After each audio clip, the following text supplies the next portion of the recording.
Good morning, fellas. Dude, I am not totally ready. Like, I'm not prepared to go live. I have a lot of things ready, don't get me wrong, but the reason I'm gonna have to go live a second early is because there is a huge alpha right now. I had to rush over literally one of the biggest alphas on the Ironman account and make sure everything's set up properly. What's up, fellas? Good morning. We're going to be delaying the little stream recap intro just so I can go catch this alpha and do the Ironman clip. Because I can't believe this spawned right now. I can't believe I made it in time. It despawns in probably about 15-20 minutes, maybe less. Alrighty, fellas, I did not expect to see you guys so soon or in this way, but there is a massive alpha spawn right now on the Ironman that cannot be ignored. Not a random, well, I guess the random encounter tells you what it is. We are over at a sableye alpha spawn. This is really important because these are hidden ability sableyes. Hidden ability sableye gets prankster. I kind of want to catch the baby sableyes, honestly, around. The problem is this might despawn like really soon. Can I quick ball these? I'm really worried that the big one's gonna despawn very soon. It spawned about an hour ago from as I'm talking.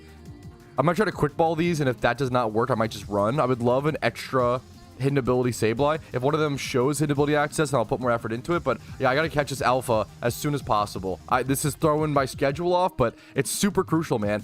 I didn't say why, but prankster sableye, one of the most important leading Pokemon in all of raids in PokeMMO. I need this, and then I need prankster sableye and prankster Murkrow are just two of the most important. You need these Pokemon on like every single raid team. Like, they're so crucial. So hopefully we get an extra hidden ability one. Oh my goodness, dude, I can't believe that, dude. What's up, Gemini? Sorry, I gotta give you guys, sorry, I'm like frazzled now. I want to give you guys a proper hello, a proper good morning. You guys deserve that. Okay, no quick ball. There we go. Got the Sableye. All four of them at hidden ability. Dude, congratulations. Why is Sableye so important for raids? Great question. He has Prankster. He's basically, he leads the fight and then can outspeed everything because of Prankster. So he sets up like Reflect, Light Screen. You can do like basically any utility move, which is really good. Murkrow is really good because you get Prankster plus Tailwind, which is really strong. It's really, really good. What's up, Alice A? Good morning. Yeah, I'm just gonna assume that this did not have hidden ability access either. All right, on to the Alpha Sableye. None of the babies had hidden ability access. That is totally okay. This is the only one that I need. This is a crucial Alpha Pokemon. Like, there's two most important hidden ability Pokemon that I need access to before raids come out. It is Sableye and Murkrow. So that is 1 out of 2 completed. Now I have to catch it, number 1, and then number 2, I'm just in the hands of the gods of Arceus of if a Murkrow comes around before event season comes around. I'm really hoping we see one. Oof. Murkrow sorted, dude. Nice. Yes, yeah, Prankster, Murkrow, Prankster, Sableye, both incredibly powerful raid mons. Did I skill swap successfully? Yes, okay. Yes, beautiful. I can just throw a cheap Pokeball. Okay. We're winning today. Honestly, starting with this, yeah, and it's female. Good fucking call, Gemini. Starting with this, dude, absolutely. This is a great start. Dude, that feels really good. Moomin, when I was that close, that's when you start to feel like, holy shit, like, we're getting there, you know? Nice job, dude. Congratulations, man. How you know an alpha spawn? Usually my Discord. Usually my own Discord. It's not due to like something I do. Oh my goodness. It's not due to anything that, you know, any hard work of mine. It's my community. It's the community. It's the people in my Discord that make it what it is. My Discord is, I always say, is like just very community ran, and the mods, of course, do a fantastic job.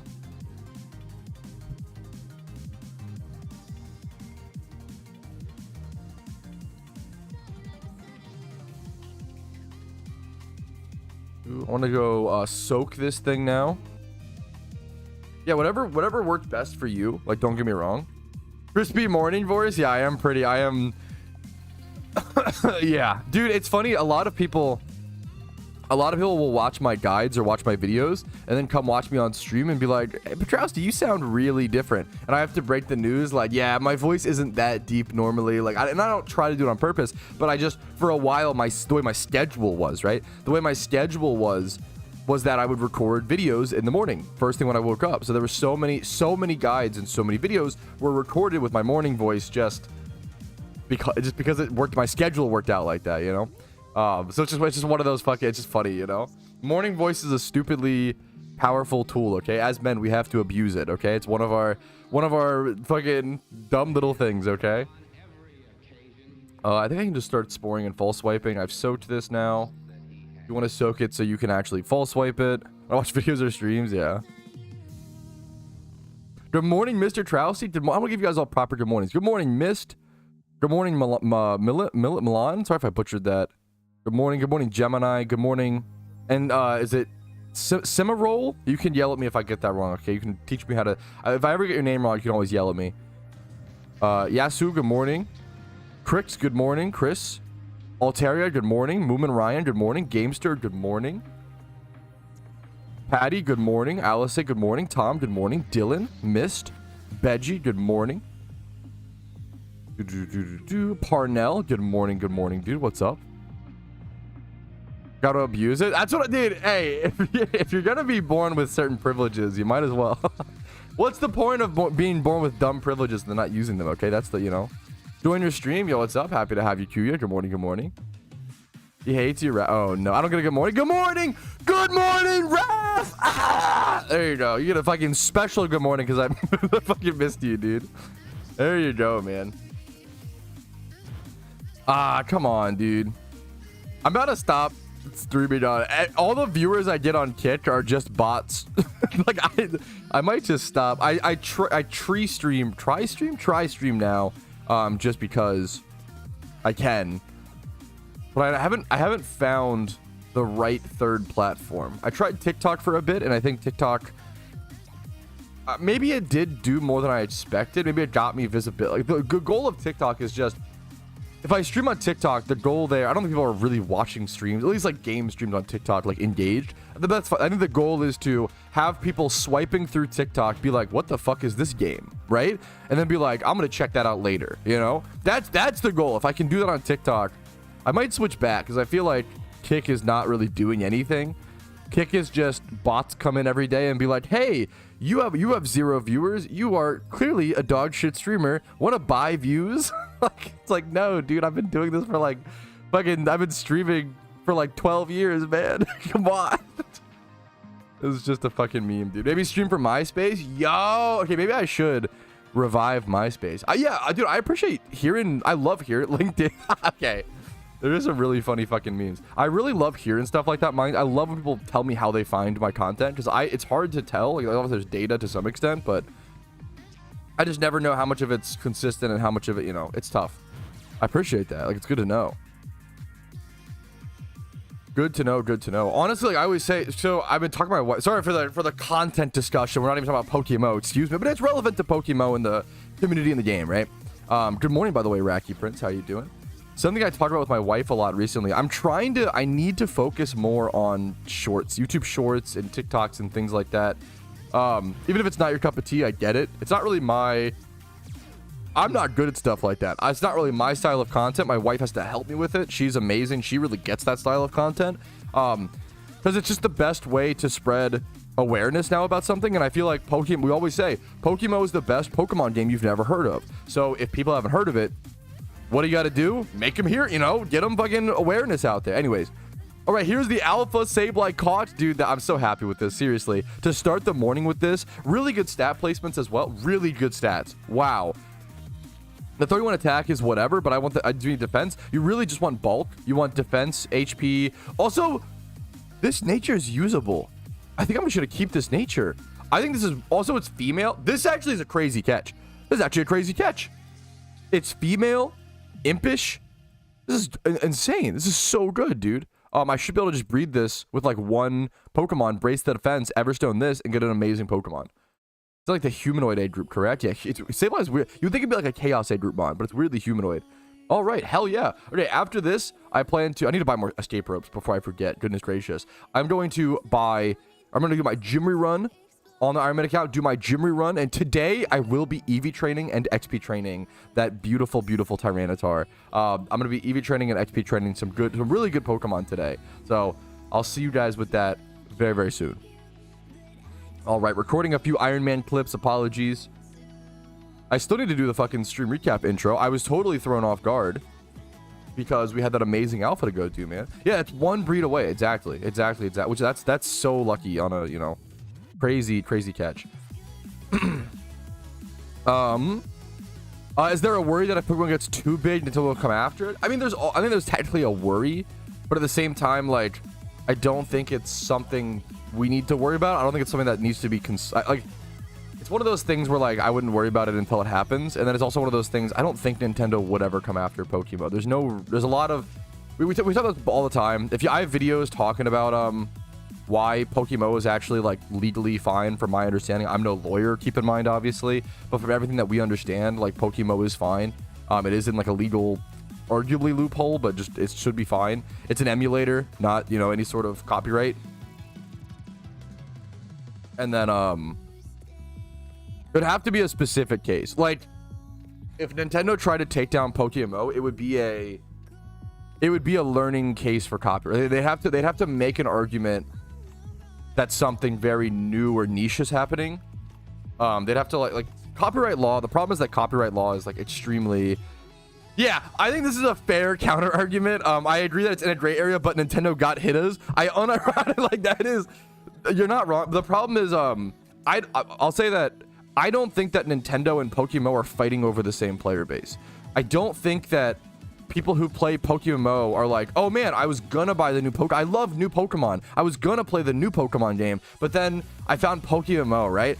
I don't think anybody's doing that. I think it's like boomers who would have just kept playing, like, Black and White or, like, ROM hacks or, like, you know, other random shit, or there's just tons of other, like, I don't think PokeMMO players in Nintendo, I don't think people are playing PokeMMO instead of new Pokemon games, right? If anything, what I notice a lot of is a lot of PokeMMO players will quit PokeMMO for, like, 2 weeks. You can take a break for, like, 2 to 3 weeks.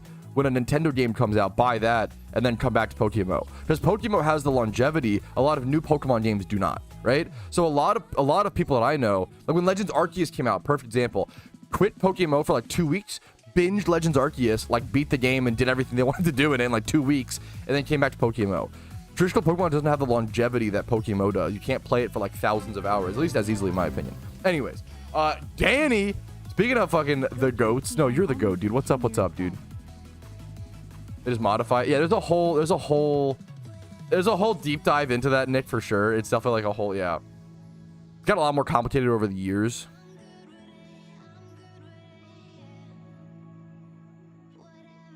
It's become a more interesting discussion. I feel like it used to be more cut and dry, but I feel like it's become a more interesting discussion. Danny, thank you so much, man. Okay, let me get set up for number one. Get set up for gym runs. Actually play the video game, but it's a good conversation. I do think the copyright legality has like changed a bit now. We have raids. Now we have a lot of other like non-traditional content. Check DMs in Discord or what, man? Am I checking DMs on? DMs on PokeMMO? Discord?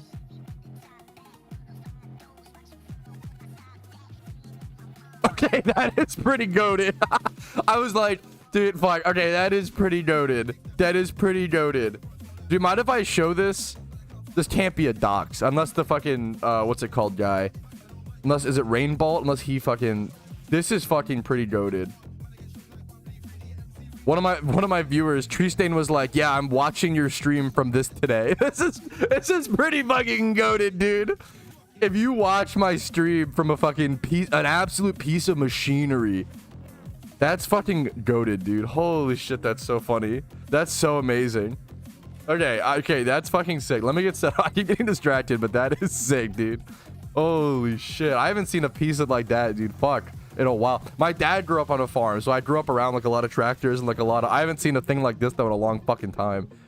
I don't know if I've ever seen anything What is this? It's some sort of mini little tractor mini dumpster, like little mini fucking, what's it called? What's the like, what's this thing for? Do you mind if I add? I'm assuming it's just for like clearing wood. ADT. ADT machine. It's an educational stream. I'm doodling. Powerful articulated. Wait, that's what ADT stands for? Articulated dump truck. Yo, when your wife got the ADT. Okay, wait. That's some wait. Are we inventing good trucker bro slang? Not trucker bro, but like construction bro slang. A powerful articulated dump truck used in construction to haul heavy loads over rough terrain. I'm definitely telling my wife that she got the ADT tonight for sure. Anyways, that's a fucking crazy articulated dump truck. That's a good. How has no one done that before? How has no one? That's a banger slang. Anyways, okay. 5 seconds. Check what? Dude, there's so much, so much going on. We at the gym morning. Yo, what's up, dude? If you're at the IRL gym, fucking hell yeah. I need to get to that. I need to join you. Is the thing still on stream? I left it up. My bad. I left that up. Whoopsie. That's okay. It doesn't matter. Let me grab the. We'll keep doing the Roserade. We got Amulet Twins, thankfully. I see in trade link. Okay. I have to open up trade. Okay, now my trade chat's open. Now I'll see the messages. Weighs over 108,000 pounds. Fucking jeez Louise, dude. I've been into. I hate. we go gym. Yo, what's up, Blaine? Happy to see you, dude. Your hair is cute. How you doing? Thanks, man. I appreciate it. If you haven't seen me since the fucking haircut, I finally got a haircut, dude. It only took me. I literally think I hadn't got a haircut in like 8 months. Something crazy. It's been a long time. Maybe not that long, because it had been since my. No, not that long. It was like 6 or 7 months. My last haircut was for Valentine's Day. I got a haircut before Valentine's Day because I'm not a heathen. But that was the last time I got a haircut. Didn't cut my hair all summer. Wow, 108,000 pounds? It weighs nearly half of Pat's mom. Okay, you're fucking shut up. What's up, Brian? Good morning, dude. Happy to see you. Okay, chat, I have to ask something of you, okay? Gotta find this guy's Charizard. First things first. Where is it? I'm scrolling. I don't see it, man. Okay, remind me after in the global trade link, not the chat. Oh, dude, come on. It better be a really cool Charizard, okay? You said it costs 1 mil. Why am I looking at what's the answer is no. This better be the coolest Charizard in the world. 3. Pressure's on. It was a mistake. Okay, that is pretty fun. I see why. Okay. That's pretty good. That's pretty bro master balled. You master balled a swarm Charizard on accident. I do like the name. The name is pretty good. That is pretty good. Chat roasting Pat's hilarious. Yeah, welcome to streaming. I think like 80% of streaming is just getting paid to be bullied, which is a lot of fun. Don't get me wrong.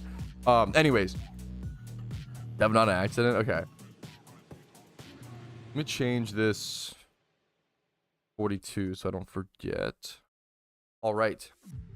Chat, I have a task of you today, okay? Chat, you have to pretend. Guys, everybody listen, okay? You have to pretend the stream hasn't started yet, okay? I know, it's really... Okay, I know. Pretend I'm just saying hi to you guys for the first time, okay?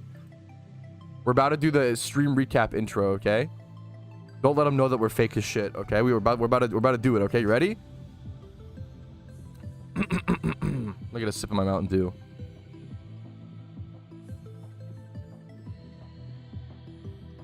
When does the stream start? See, that's the fucking... He gets it, dude.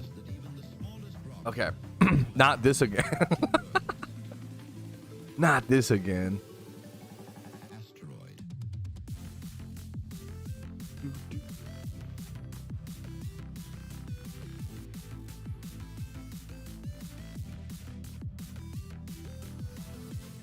Babe, you do got the ADT though.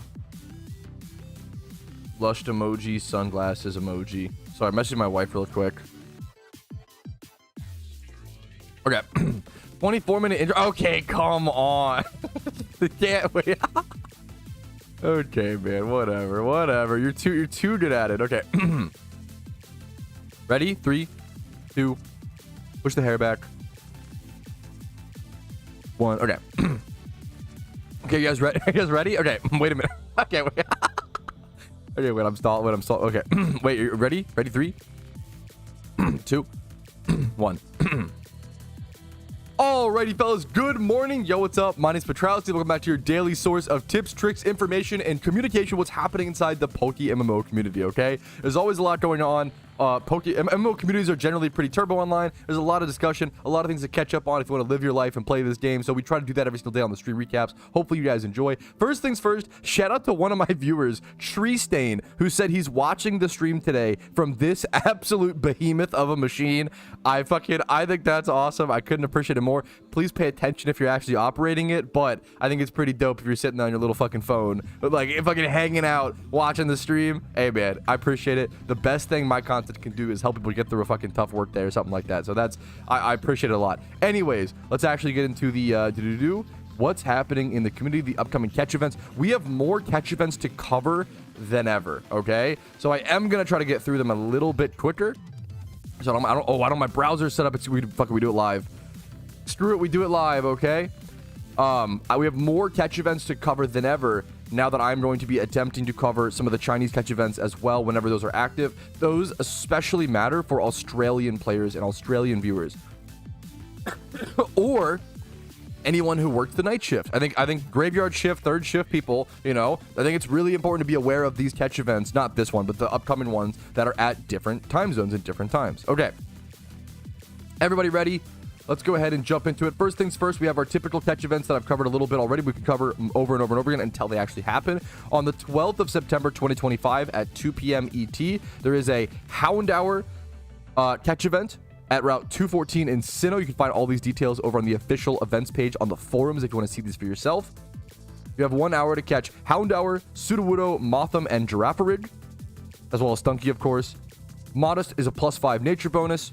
And then your prize is a shiny hound. Really, really beautiful shiny to win for free. Make it competitive. This could be a really good raid Pokemon. If you want to pick up a free shiny raid Pokemon, as well as some free reward points before event season starts, now is the time to do so. Next up, another catch event, of course, the upcoming like Hoenn starter catch event. It's going to be at 4 p.m. ET, Route 101 in Hoenn, really early on in Hoenn. So if you have any, bit of Hoenn, if you don't have Hoenn done, you can honestly go still do it, This is the best kind of catch event for all types of players and all beginners. You can get Zigzagoon, Poochyena, Wurmple, Jigglypuff, and then +3 Timid, +3 for Jolly, +3 for Relaxed. And then you get your Trico, Torchic, and Mudkip prizes. And then RP as per usual. Next up, a new catch event that I don't think I've covered yet on a stream recap. This is brand new, posted 22 hours ago. This is a Seeking and Magikarp catch event, as we can see, on Friday the 19th of September. Friday the 19th, so it's 10 days from as of recording.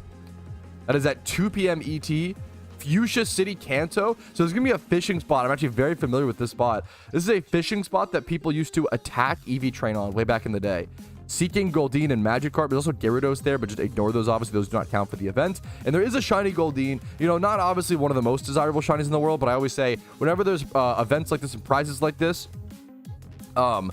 it's one of the best times to win free RP, right? If you're an Iron Man account and you want to win some RP, you probably want to go to the events that have lesser, popular shinies and prizes, or like non-shiny prizes. That's the chance for Iron Man to swoop in and get some free RP. All right, next up, this event is happening once again this Saturday. This is a community event, not official from PokeMMO staff, but it is a fantastic community event being held by Pokedex. He's really making a name for himself in the PokeMMO community, hosting really cool original events. If you don't know, this is the Safari Showdown. This is a 2-part event where you catch Pokemon in the Safari Zone, and then afterwards, use those Mons in a PvP tournament. And even if you're not good at PvP, you can still win the normal catch event prizes. You do not have to be good at PvP to play this. I think it's a really big misconception. A lot of people, don't want to do. You could also you probably could also just like concede to your opponent if you really don't want to play PvP, you get prizes like you would for a normal catch event just by like highest IV and lowest IV catches, and then if you win the PvP tournament, you also get prizes. You could win 2 different prizes, number 1, or just go for the catch event, right? Really cool event, happens Saturday at 5 p.m. UTC. You might need to Google like a little time conversion. I don't know what it is off the top of my head in my time zone, for example. Next up, onto the Chinese catch events. These are not for everybody. These are mostly for Chinese players, Australian players, graveyard shift workers. Okay, so this is for you guys. There's a Basculin catch event on Friday, September 12th at 7 p.m. Beijing time. Ooh, I converted it recently, but I forget. If you just Google 7 p.m. Beijing time to my time zone, you'll get a good result. I calculated it recently, but I forget the results now, so excuse me. Route 1 in Unova. Just Basculin is the only mon you can catch. You do have a chance for a shiny gift Basculin with good stats. Very similar to normal catch events, and you also get different amounts of RP though in these catch events, a little bit more even all around. So you could win some more RP if you're lower or less RP if you win first place. Next up, similar thing, Lickitung Chinese catch event. Saturday, the September 13th, 2025 at 1600 at Beijing. I think this was like 4 a.m. my time, so I can't do this, but I think it was like, it was something like 6 p.m. Australian Central Time. I would want to get double check. Please use Google for this, but it's very doable for a lot of Australian players and maybe graveyard shift workers. Johto area. It's in the Johto Safari Zone at the mountainous area, I assume is what this translates to. And then you have your Lickitung, which is +5, your Larvitar +3, your Rattata +0. Make sure to catch all the Rattatas you can. Very easy way to get a bunch of rolls. Shiny Lickitung is the prize with some 500 RP as well, and obviously more RP down there. All right, that's all those catch events. Now we have some suggestion box posts, which these are posts from the community to try to make PokeMMO a better game. If you want to leave your suggestions, if you want to weigh in on PokeMMO's future, we've seen multiple suggestion box posts get adapted into the game itself. Check these out over on the forums. This is a post that someone actually wanted me to check out in my community. And it's about a small improvement to ocarinas. As of now, when an ocarina is used, a random Pokemon appears to use the HM associated with it. One of my biggest complaints with ocarina is that it desensitizes me from using my Pokemon, which makes me feel disconnected from the rest of the game. With the addition of the incubators, an interesting idea came to mind. The GUI for incubators includes a slot for a flame body Pokemon or a magma armor Pokemon. I like that he's using other mechanics to translate to others. That's a good, in my opinion, idea. Like saving them dev time, and it shows we have the resources. Makes it more realistic. Perhaps the same could be done for ocarinas. This is a really simple post. This is basically, and it's a really easy addition, really simple post in my personal opinion. Make it so that we can use our own shiny Pokemon or Pokemon that, you know, your favorite Pokemon in the ocarina slot, right? Why not, right? It's really just a visual thing, but visual things matter in MMOs. Enjoying what you're looking at on your screen when you're going to be playing something for thousands of hours really matters. It's a pretty simple, very, very simple change. But if we can do it and it's not, doesn't take too much dev time, which I don't think it hopefully wouldn't, like, I would love this. Fantastic. Why not, you know? Next up, we have some mods I wanted to actually talk about. I thought this was really, really interesting. I saw this recently. I have not tested this myself. I need to start berry farming on the Iron Man at some point, so I'll probably be using this when I do. This is just a clarity visual overhaul. A lot of people love mods like this. This should be linked in the description as well. If it's not, yell at me in the comments. But this is basically an updated, it's called Better Water Levels, basically an updated or more clear visual for berry farming. That's it. It lets you see like exactly which berries. I like that it shows which berry is in the ground. That's my favorite part. I really like that it shows like these are Chestos, right? That to me is really, really good. And then it also shows, sometimes it's hard to tell what water symbol is over what berry patch in the default. Kind of. It's a little, what's the word? Samey looking, a little homogenous looking. So it's nice to see like the little pointer little circle. I just like that it shows the berries. I think this is a really fantastic, simple, good little changes that help your general gameplay. This is a perfect example of a quality of life update essentially in a mod. Next up, this mod has been known about forever, and people have talked about it forever, but I've never talked about it. This is the shiny and frisk sounds only mod. So a lot of people, when they shiny hunt, if you know this, you know this. When you shiny hunt, you want the shiny sound to be as loud as possible, so there's just no chance you miss the shiny. Even though if you try to run, you'll get a confirmation, etc., right? However, you want the shiny sound to be as loud as possible, but you don't always want to hear all the other, like, battle effects and the moves and, like, there's so many other noises in PokeMMO you just don't want to hear. I like to play with my sound off for the most part. I really get that, right? This is just a mod that makes it so it turns off almost every single sound except for secret shiny and shiny sounds. And I think, oh, what the hell? I think this is a really like used mod by a lot of endgame shiny hunters. I think there might even be other mods that just allow straight up just secret shinies and, you know, shiny sounds only, which I respect. For some people, this is the perfect mod for them, so check it out if you want to. Next up, okay, the final thing to discuss.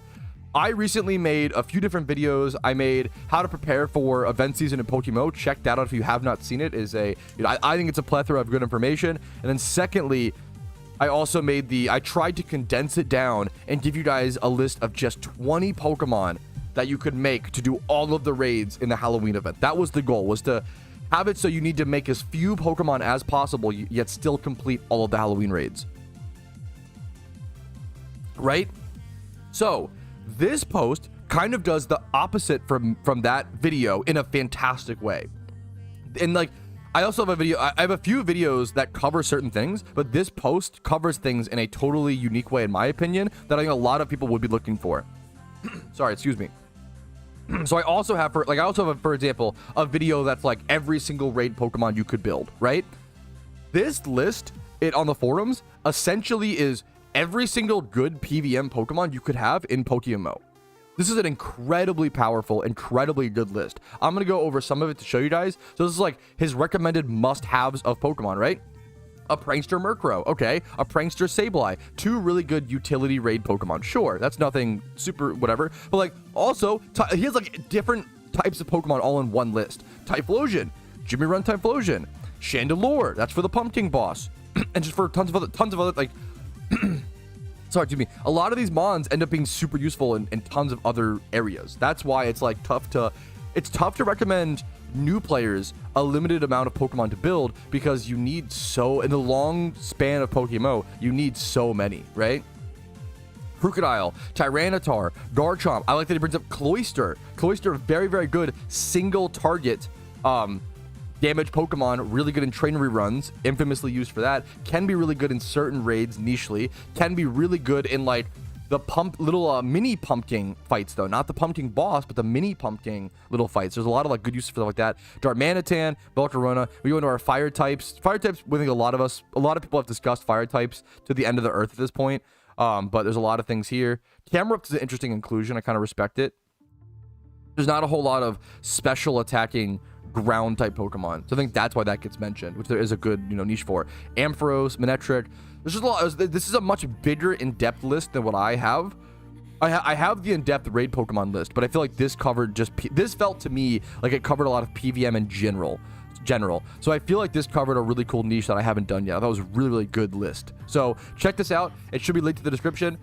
Thank you guys for watching the stream recap intro. Let's go ahead and get into actually playing the game. If you have any questions, if you have any, I'll link it in chat. Yes, good call. If you have any questions, if you have anything you want to know about PokeMMO, always leave them in the comments. You could come to stream and check me out and ask me any questions. I love answering stuff like this. The streams essentially act as an FAQ, right? If you have any question about PokeMMO that you can't find via Google or whatever, right? Come ask me in stream. Maybe you'll end up in the stream recap. That's the point of stuff like this. Thanks for watching. Thanks for asking questions. And once again, let's jump into the actual game. Oh my goodness. Sorry, I'm holding back some fucking phlegm. Okay. Yeah, of course. Is there any other resources that people wanted linked that I couldn't link at that time? Squiddy, what's up, dude? 18 months is fucking crazy. Thank you so much, man. I need to take a breather as well. I just yapped for a while. And also for 28 months. Hey Google, how many times have wow, that's a big number. In Patrouski's Twitch chat? Wow, that's a big number. Yes, it is. Yes, it is. Wow, that's a big number. The encounter themes. I put that in yesterday's stream recap. Let's see if I can grab it really quick, though. I think I might be able to. The link for that should be in yesterday's stream recap, though. The yesterday's stream recap description. I would go head smash. You really do, like, I know it's annoying because it's an egg move, right, Hubs? I think I would go head smash. It's the same accuracy, because the fact that it's the same accuracy as Stone Edge and way more damage, like way more damage, it's just so important. 20 months, yeah, thank you so much, Oso. 20 months is crazy.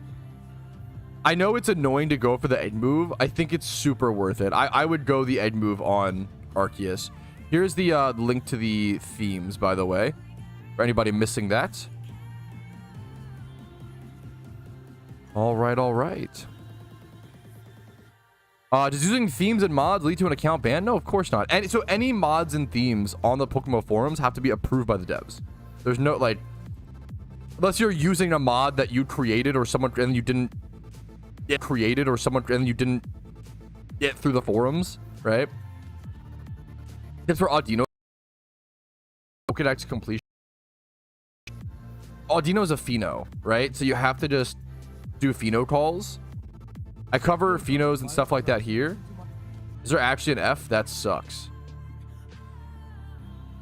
Insta back? I was like, wait a minute. I don't even know if I don't even know if I like did a clip. I just dropped 300. Okay, I'm fine. Sorry about that.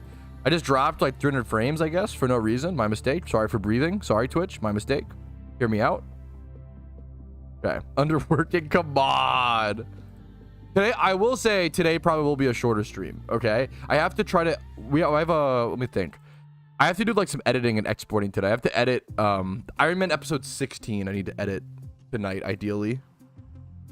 But we'll see. Okay. Let me go ahead and actually start the gym rerun though. Plus we're bouncing on it. That's pretty cool. Happy to be bouncing on it. Anyways, okay. Psyduck, what's up, dude? Why do you not have a Psyduck with you, dude? Shake my head. Bro's name is Psyduck, but has Torkoal. He's doing his gym rerun. That's financially responsible. I can respect that. Put the link to the round up. I usually do post them in the stream recap. Well, a lot. So event stuff are just always under PokeMMO official events. If I usually cover like guides or certain things that need to be read, 800,000 Pokeyen again. So I'm going to pop an amulet coin, desperately do my gym rerun, and XP train this Roserade we trained yesterday once again. We might be able to get this Roserade up to level 80 within 2 gym reruns from like level 30, which that feels really, really good. Level 45, I think, to be fair. That, in my opinion, feels really good to be able to... What the hell? To be able to, yeah, XP train a month within 2 gym reruns up to raid ready. That feels passively really fantastic in my opinion. So we're gonna jump into our Jimmy run. I will see you guys after. This is Jimmy run at number 42. Already updated it. 42 on the Ironman account for reference. Within 774, almost 7. We'll get 775 hours today for sure. Whew. Okay, sorry for all the yapping. If you have any questions or want any specific ones, Mind Slump, please let me know for sure. YouTube lagging a lot. Sorry about that. I don't know what would be causing that. I'm not dropping frames now. Anybody else lagging on YouTube? It should be good. It should be fine now, I believe, but let me know if it continues. The problem is I don't know if I can do a whole lot about it. I do need to drink a little bit. Yeah, one sec.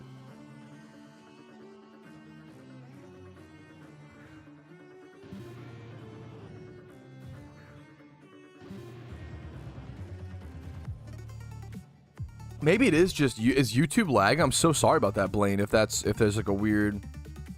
The problem is that it's on YouTube's end. I don't know what I can do if that's happening. My apologies. Try refreshing. I'm not dropping any frames. It's lagging so much. Huh.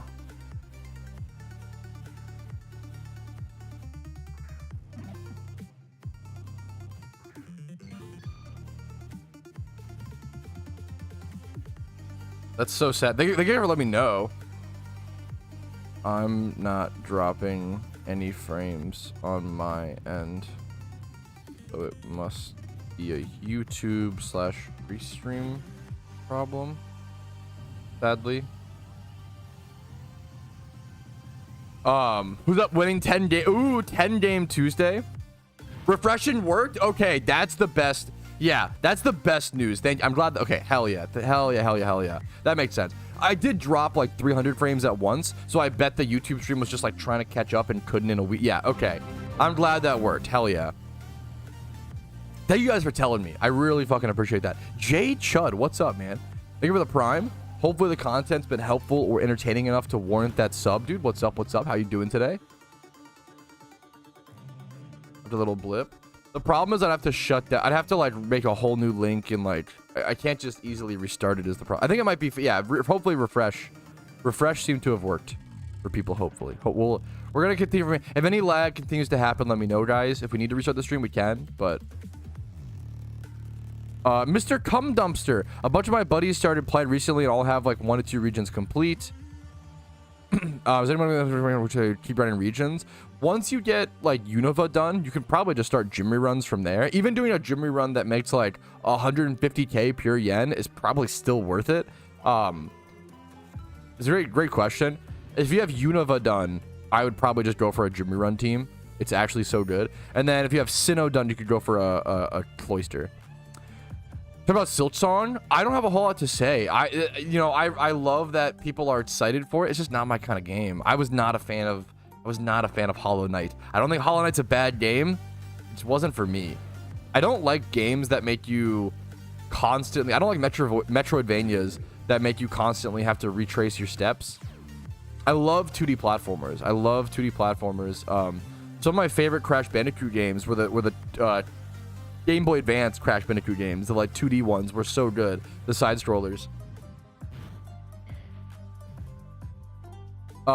Yes. If you want a super beginner Jimmy Run team, I mean, look what I'm doing. You know, currently still, right?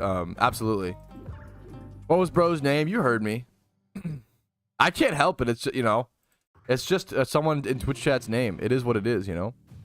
I would just do the low-level Torkoal, Tailwind, Prankster Pokemon. That has to be either Cottony, Whimsicott, or Murkrow. I'd recommend Cottony or Whimsicott Memento as well. Yes, I saw your review. Yeah. Yes, I liked your review on Letterboxd Fair because I respect. I've always been I loved Man of Steel. Okay, I loved Man of Steel as a non-Superman fan, right? I think even in my, I love Man of Steel. Even in my Man of Steel review, I think I said something along the lines of like, if you're a Superman fan and you hate this, I totally like, that's so fair. Like, to me, it's an amazing movie. But I feel like the common sentiment I saw was that a lot of Superman fans, a lot of superhero fans and Superman fans, like it wasn't like him, you know, it wasn't really the Superman that they knew. My review of Man of Steel read as follows. What an unbelievably overhated movie. I'm not a superhero fan by any means. If you grew up reading the Superman comics and you hate this movie, then more power to you. Fight your own battles. But as someone who has begrudgingly sat through all of the Marvel films in 2025 and was so disgustingly disappointed, aside from a few gems, this movie being my introduction, aside from Batman, to the DC universe, I was so pleasantly surprised and impressed. Maybe Marvel has just brought the bar down so unbelievably low that this just really shines through the modern era. But man, the acting, the humanistic portrayal of Superman, touching on the origins in a non-rushed way, and then transitioning into a saving the world plot so seamlessly. I've almost never seen that done before in an origin story. Transitioning, let me actually finish that. In fact, it's usually a mistake to attempt it. I really don't like origin superhero movies that have a world-saving plot in the same movie. I think usually that's really stupid and rushed.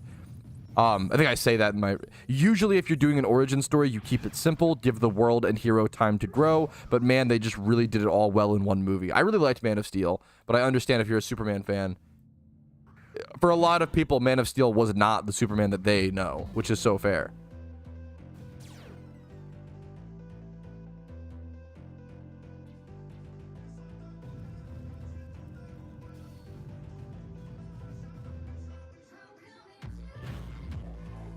The Batman is so goated. The Robert Pattinson one, I think it's good. I wouldn't say it's so goated. If you mean like Christopher Nolan's Batmans are goated. Those are goated. Those, like, as much as I hate to admit it, they are, like, just because I hate to admit it, because you run into so many edgy 20-year-old white boys who are like, the best movie of all time is The Dark Knight, and you're like, okay, you're like the 50th person to say this to me at this party. But then you go watch The Dark Knight and you're like, maybe they're fucking kind of right. Like, it's really, like, The Dark Knight is like one of the most perfectly shot movies of all time. I don't think you could take away a single scene or add a single scene to that movie. Like, it's genuinely like fucking perfect. Yeah. I think I watched The Batman with Robert Pattinson in theaters. I thought it was good. I thought there was too many characters. I thought they Too many characters. I don't like I've never seen Smallville. I know a lot of people like it. I don't like how recently in superhero movies they add like a bajillion character. Like in the Batman, they had the Riddler, John Turturro's character, the Penguin shows up just to introduce him for the TV show. They introduced like 4 villains in and Catwoman. Like they introduced like so many fucking characters in the Batman. It's way too much. The Batman just could have been like 2 or 3 movies, like so many movies. Superman vs. Goku. I don't know. I haven't seen enough DBZ. Probably Goku. He can be fucking reborn, bro. I don't know, dude. I haven't seen enough. I've only seen the first 25 episodes of DBZ. Probably not El Ghost. I haven't played a new Pokemon game in a really long time. Not that I respect those that do, you know. The story, having the drones, having figured out want to leave the planet. But I think that's so. I don't know. Once again, I respect your take a shit ton fair. I'm not saying your take is wrong by any means. My counter argument would be that like from what I saw, the Kryptonians are very human-like people. Like yes, they're so smart that they have figured out interstellar travel, but they're also so stubborn that they don't want to leave. They want to go down with their ship, right? I think sometimes people confuse like intelligence with like logical choices or whatever, but you can be very intelligent and still make like very traditional, very ritualistic, and very like sentimental decisions because that matters to you, you know, which I get. That matters to me. I totally get it, you know. Someone could be like the smartest boat captain in the world, but they might still go down with their ship because they could have lived, but they like have that like, what's the word? Like their integrity matters like more than anything, you know, and that's integral to them.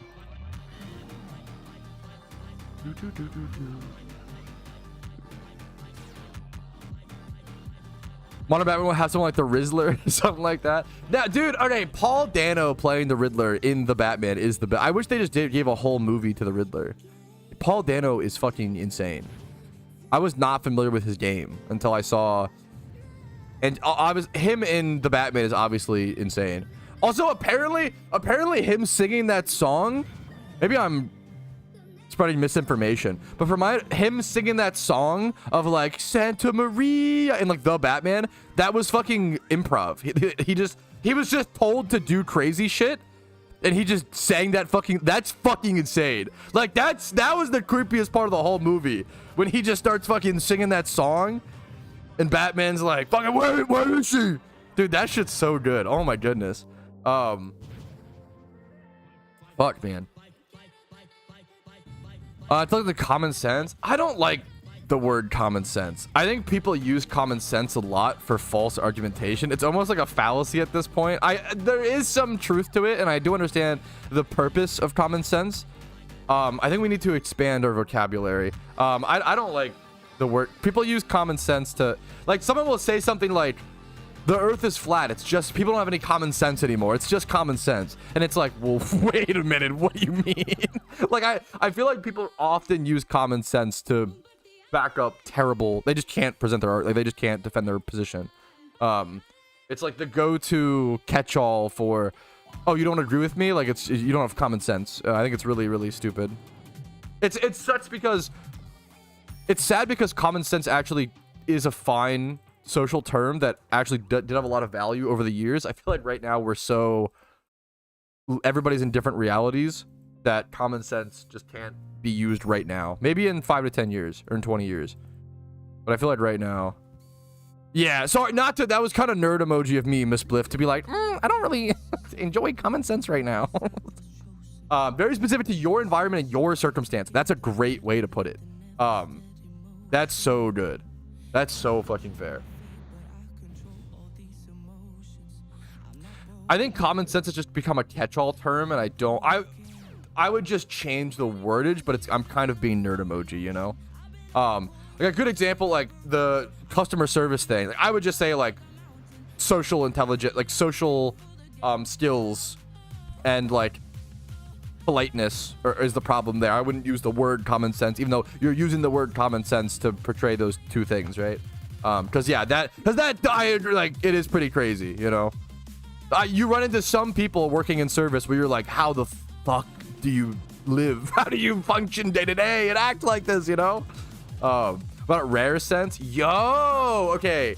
We need to, that's genius. What about secret?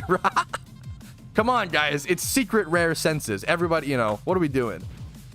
Instead of common sense, it's rare sense. That's funny. That's a good meme. Whoa, Peter Griffin. Oh, geez, man. I am excited for this stupid new encounter counter. It's kind of a vibe. It's ironic, guys, I swear. Yeah, yeah, so yeah. Eruption is learned at level like 86 or so, I think, on Typhlosions. It's learned very late. It says at the start, but it's also learned at level 82. One of the like latest learned levels or moves. The TV shows for me straight up peak. I love to hear that. That's awesome. The TV show of My Adventures Superman. I respect it. I think the new Superman is really, I think a lot, as someone who goes to the movie theaters a ton, because it's kind of like me and my wife's thing right now. We have a movie pass to our local theater. Do you watch Family Guy? I used to watch a lot of Family Guy growing up. And okay, I'll be honest. I recently have been on a little bit of a Family Guy kick, okay? And it's not, the way I have to describe Family Guy is that it's like the biggest guilty pleasure. It's not good. Like the meme is Family Guy is the closest television show to like watching TikTok. Like it just feels like scrolling like TikTok, you know? No one could have guessed. I know, dude, caught, okay? I'm a little embarrassed about it, okay? I'm a little embarrassed. I've been on a resurgence of Family Guy at the age of 27. I'm not proud of that, okay? But goddamn, is it a perfect way to dude, turn my brain off. Also, me and my wife, I watched with my wife, and she like memed on me for it at first, but now she's kind of gotten into it. What the fuck is that? What was that noise? Combo started. Combo level 3 horses. Do they actually show on screen? I don't see the horses. Do they actually show? Family Guy insists upon itself. That is the best joke Family Guy ever made. That is true. They did? Okay, Pod. 50. Oh, so dropping 50 horses. I don't know how to make a horse noise. Nay. Okay, holy shit. I'm doing that for like 50 bits. I'm fucking actually desperate. Holy shit. 50 horses. Woo. There's horses on screen. Okay, thank God. Worth. Holy shit. Oh, that's 250 bits? Wait, what the fuck? Wait, 50 horses is 250 bits? What the hell? It's 3 bits per horse? What a steal. Please leave them. Hey, fair. Valid. That's crazy, man. Absolutely juiced. We're gonna used to shake the door 855. Jesus. Also, who needs to go to a Sears earlier than 9 a.m.? Sears is one of those stores you're like, okay, fuck, I have to get like a new lawnmower. I guess I'll go there tomorrow at like 2 p.m. or like, you know, like if you schedule it out, like you're not like, you know, you go to Sears like once a year. That's crazy to be like at Sears. Yeah, they're out of business now. That is true, right? Yeah. That's wild to be at Sears like 5 minutes before opening and be like, let me in. PS2, Crows, PS2. The game itself is SSX Tricky, which is my favorite retro game of all time. But it's on PS2.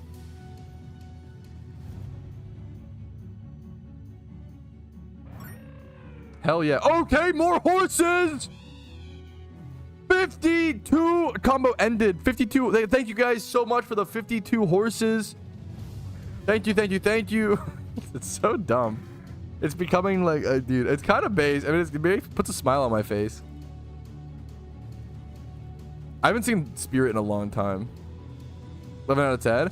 I'm going to be honest. PS2 used to be my favorite console of all time. I kind of think it's changed. It sadly has changed now. It's still my second favorite. It's really close. PS2 was my #1 favorite of all time for a very long time. If I'm being honest. Bro, why is everybody on Kick just bots? God damn it. Sorry, I'm getting distracted. If I'm being totally honest. Bro, suck my dong. Anyways, I think the Xbox 360 is my new favorite. Like the actual, like, the problem is, can't pedal dance this? What the hell?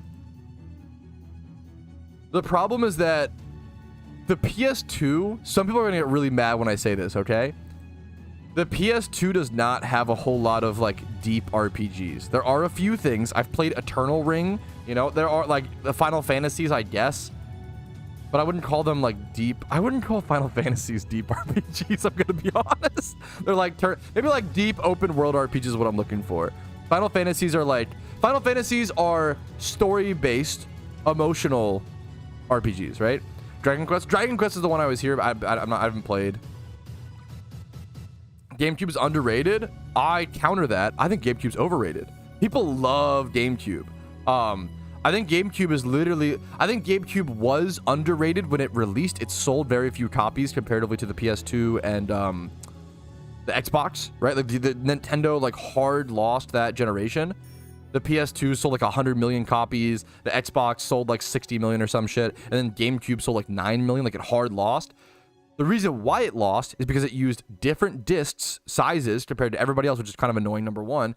You couldn't copyright shit and whatever. Number two, the GameCube's graphics, and not even just the graphics, but the system itself was severely underpowered. It wasn't just the graphics, but also like the power of the system was way lower than PS2 and Xbox, which is a huge problem.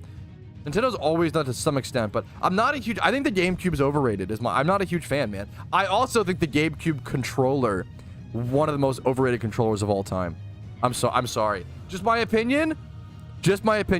Properly rated. A lot of people love the game. I kind of think the GameCube love is just nostalgia. I'm sorry. I respect. If you think the controller is really good, I get it. I don't love it, but I get it. Fable 2. I haven't played the Fable franchise. I own Fable 2 and 3. I refuse to play them without playing Fable 1 first. Give me to this day. I respect it. There are some pretty niche things. Let's discuss the worst mainstream console. Yeah, mainstream. That's a good question. N64 probably is one of the worst consoles of all time, but I have so much nostalgia for it. I loved it. Yeah, the controller, having to constantly blow in the carts, the memory pack situation, the not having I didn't grow up with the memory. Most of us, I think, didn't grow up with the memory card. I think the N64 had a lot of problems.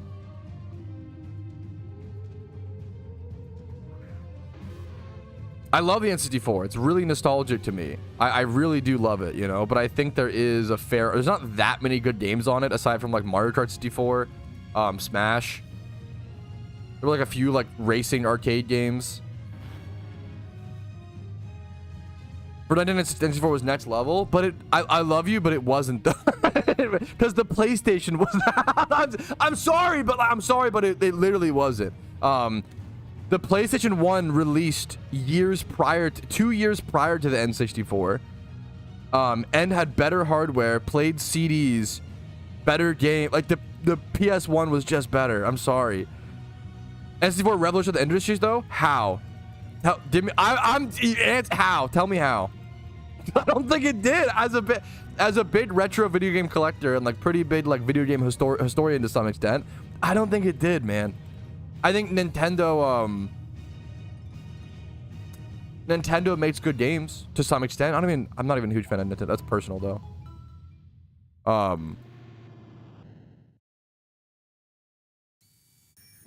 Bro talks about the GameCube. I sleep, but the controller, God, I respect. If someone was like, you know, I think that I still to this day think that the Xbox 360 controller is the best controller ever made. I'm a 360 controller fan.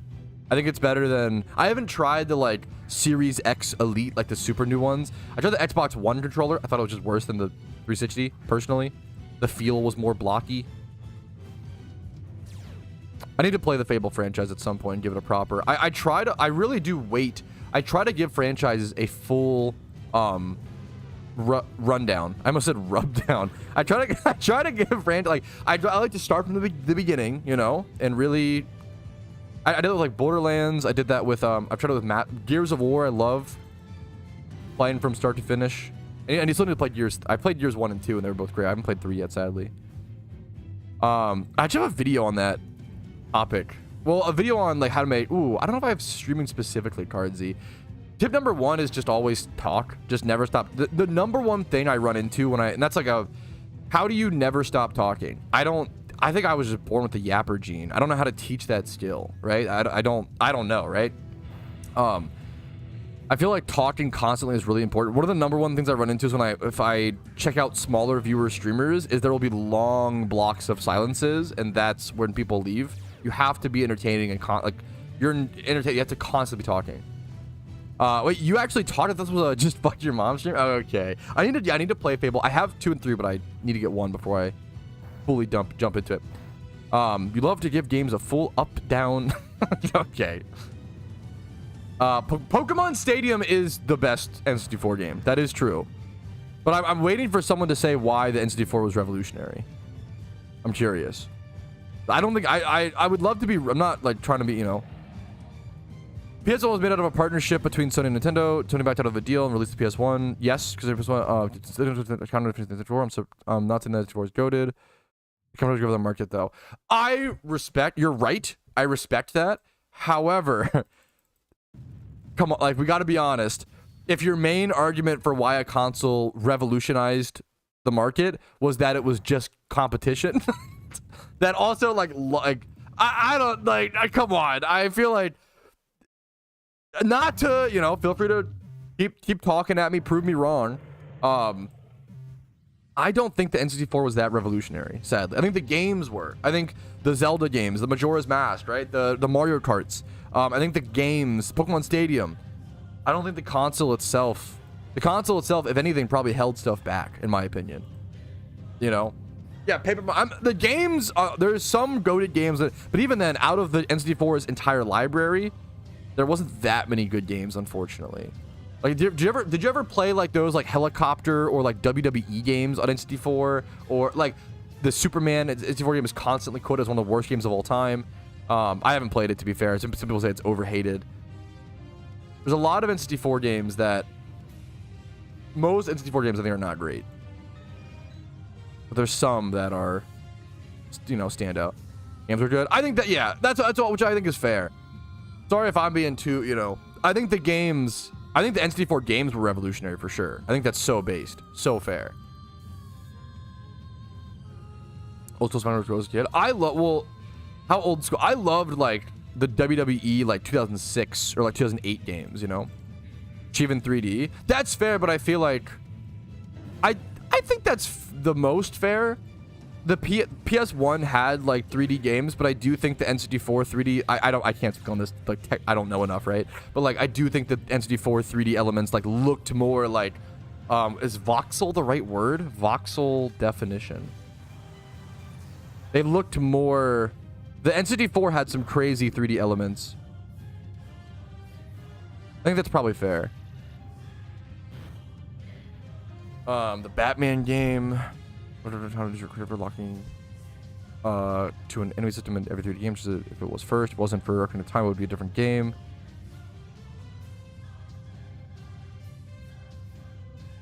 Like the OG, know your role. I'm trying to think. I don't know if I played the OG. I can't speak on the OG. I played like some N64, like N64. If I Google N64 wrestling game, I bet you it comes up. It was like a really common game, but it was like not good. It had like Stone Cold Steve Austin on the front. WWF Warzone. This game was bad. I'm sorry. This game was really bad. At least for me. Maybe I did not enjoy it. And I really enjoyed the later memes. Do you think Mario 64 is overrated? I don't know. Do you want the really fucked up thing? I haven't played it. I haven't, dude. Don't start. Ouch, chat, stop. Don't hit me. Okay, chill. I know. Okay, I know. Okay, I have not played Mario Super. I know. Okay, it's kind of actually insane to give video game takes having not played. Fake gamer. I played a lot of video games. Okay. Also, to be fair, I think so, Costa. I'm more of a. I haven't played. I'm not a huge. Do you want the other nuclear? I'm not a huge Mario fan, dude. I just don't really care for Mario games. I played Mario. I played the original Mario game on NES. I played one of the Mario games on SNES at a friend's house growing up. I hated Super Mario Galaxy. I played it for the first time in 2023. Super Mario Galaxy felt like they took a bad mechanic that felt clunky and then based an entire game around it. I could not believe people were like, "Oh my God, Galaxy's so good." It feels like dog shit. What are you talking about? I haven't played Kirby games. I know that I play Pokemon for a living. I was not a Nintendo kid. I didn't play a lot of Nintendo games. I played a lot of PS1, Xbox, Call of Duty, Halo, like weird niche Xbox 360 marketplace games, other shooters. Bulletstorm was a great storyline FPS game. One of the only what's it called, Nintendo games that I played and I did love was Drill Dozer. How many people played Drill Dozer in chat? Drill Dozer was fucking goated. It had a rumble pack on the Game Boy cartridge. Drill Dozer was great. I played Drill Dozer a lot. When there's cartridges. No, that's so no. You're perfect, Bad Sip. You're so fair, man. We're just chatting. You're gonna get to a lot of Nintendo fans. I'm not a huge Nintendo guy, man. They've never really been for me. I hate Mario Party. Haven't played enough Zelda games. I played the original Zelda on NES, 1985. And then I played like Link's Awakening growing up on Game Boy.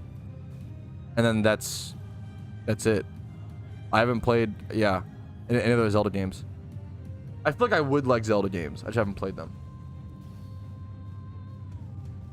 Hating Mario Party? I hate Mario. I hate it, man. Thank you, Giga Chad.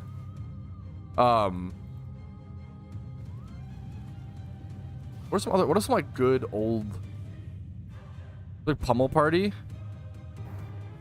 Don't I plead the fifth.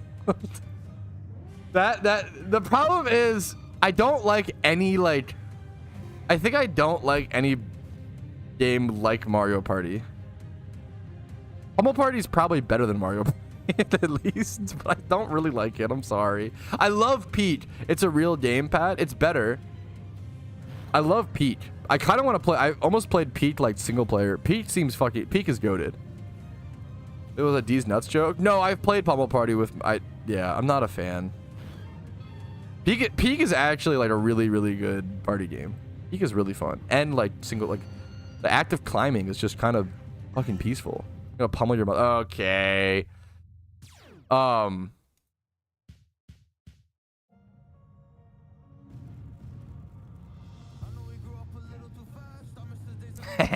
told my wife she had an ADT and she said, "What's that?" I get to hit her with the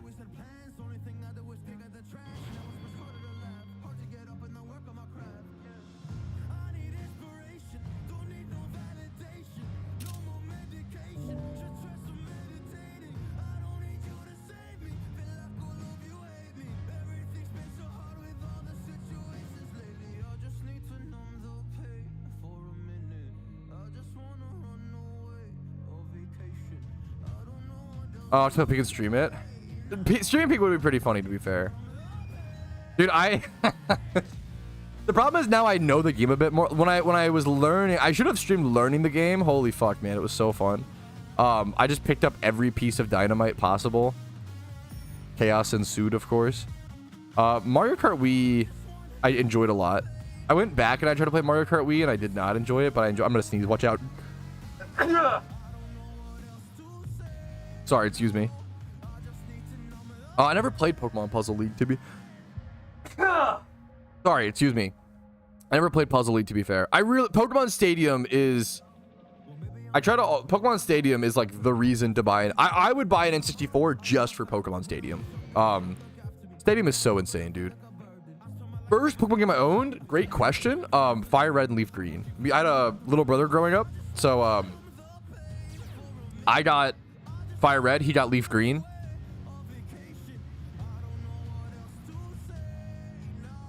Pokemon Stadium is so good.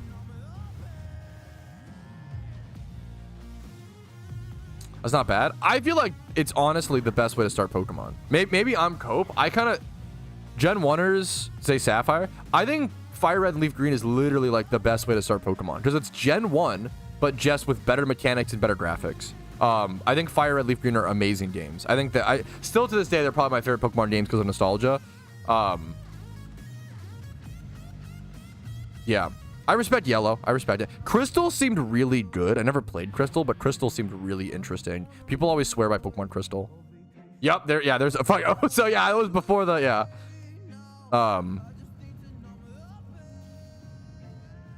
Mario Party like Nintendo's Monopoly. Someone always takes the loss too hard. Me. I don't. Maybe I'm just a fucking loser. I like fun games where things don't matter.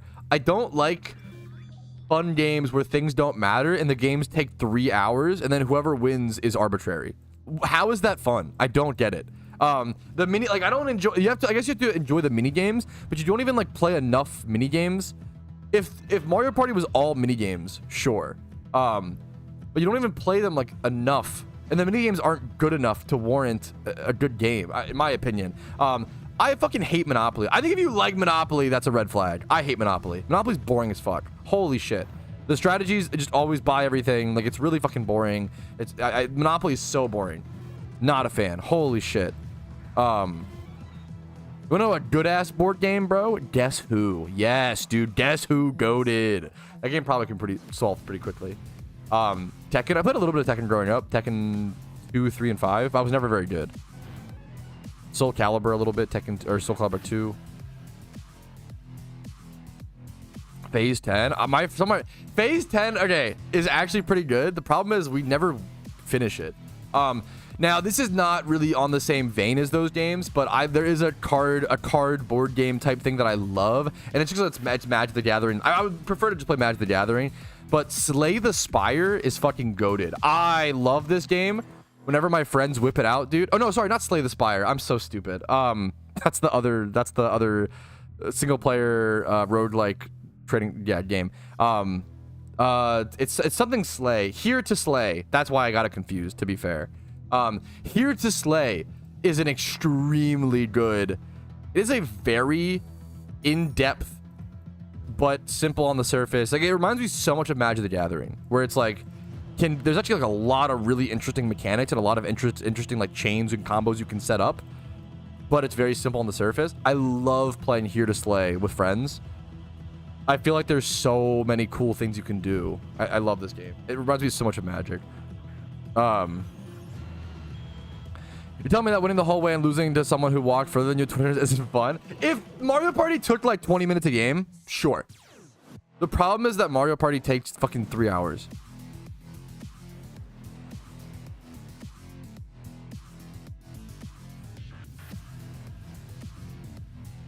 What more Multiple Unicorns game besides Here to Slay? I'm not sure.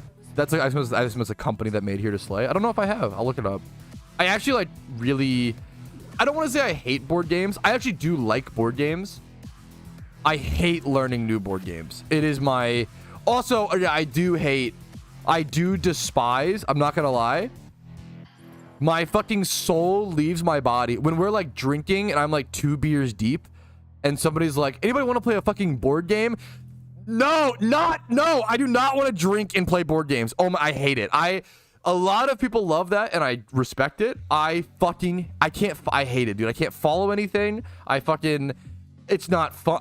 I don't like. I hate it. It just annoys me. It just irritates me because I know that I'm like intoxicated, so I'm not playing the best I could be. Fuck, it tilts me. Oh my god, it's so fucking rough, dude.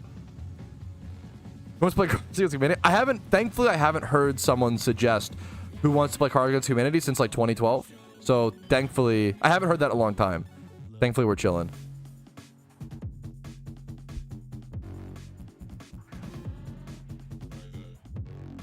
I love the different responses. Stare, yes, hell yeah. I'm on the stare guy.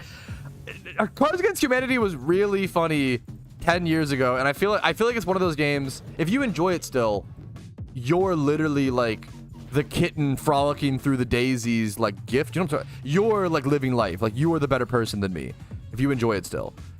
I feel like, yes, Cards Against Humanity loses its comedy faster than anything in the whole world. It becomes so unfunny so quickly, in my opinion, in my personal. Comedy is the most subjective thing in the world. If you still find it funny, you're living life. You're the happier, like, you're doing better. Like, you should be proud, you know? A funny bone to enjoy it? Yeah, maybe I just broke my funny bone. 2018? Yeah, I haven't played in a long time. So it's fine. I respect that with some of the best memories. I respect that from it, but I think yeah. Board game is game of life. Dude, the board game of life is kind of good, man. That's kind of true. You make a bunch of decisions. Like, do you go to college? Do you fucking have kids? It's kind of cute, man. It's kind of good.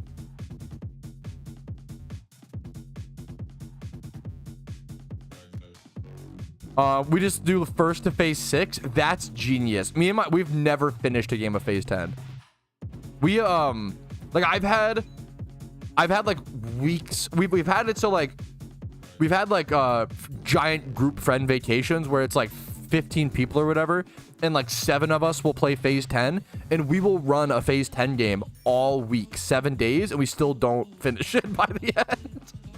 It's like impossible to finish phase 10. I don't understand. Monopoly ruins friendships. Monopoly ruins friendships because it bores people to death, and you can't be friends with people who are dead. Giga Chad. Uno's real friendship ender. Okay, kind of based. Uno also, I don't love. I'd rather just play like blackjack. Like, that sounds really fucking cringe, but like, I don't. I'm not a huge Uno guy. To be fair, you know what?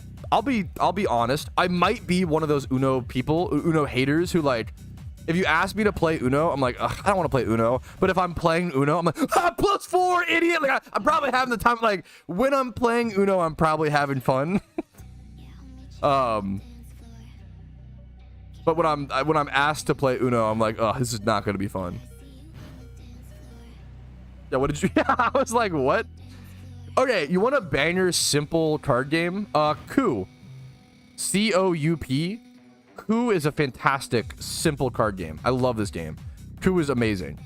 I love Coup. Really, really simple. Coup is great. Yahtzee. Almost ruined a marriage with Uno. Do I even drop the nuclear take? The problem is there's literally no benefit to me dropping this nuclear take aside from people losing respect for me. But I'm still gonna drop it because I'm an idiot who can't help hold back my personality. I think Settlers of Catan is one of the most overrated board games of all time. I think Catan is incredibly overrated. I think that there are just many better resource gathering games. I really like Agricola. Agricola is a goated game, but nobody fucking... Agricola is goated. It's kind of annoying to say. Well, I don't know. Let me show... If I can find, or one sec.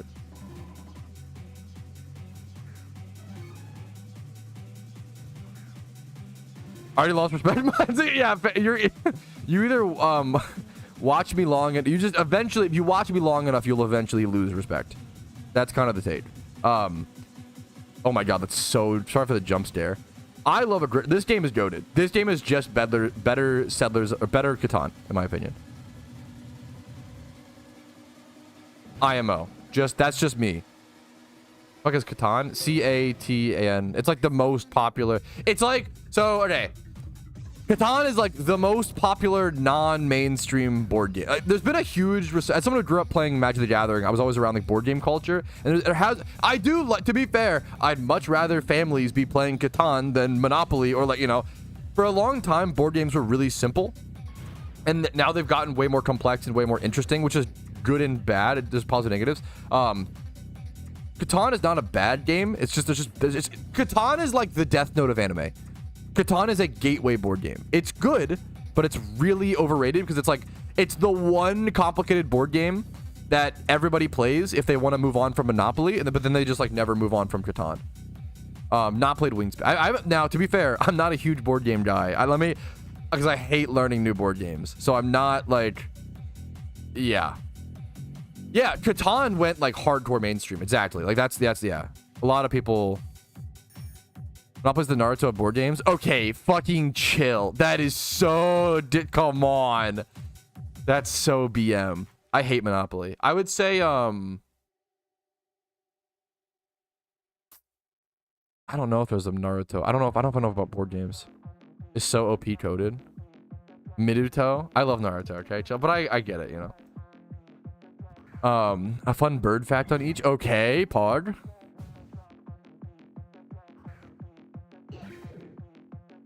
No much respect for you anyway. Yeah, we kind of lost it. Oh my god, dude, I've never seen more bots than today on Kick Chat. What the fuck is happening?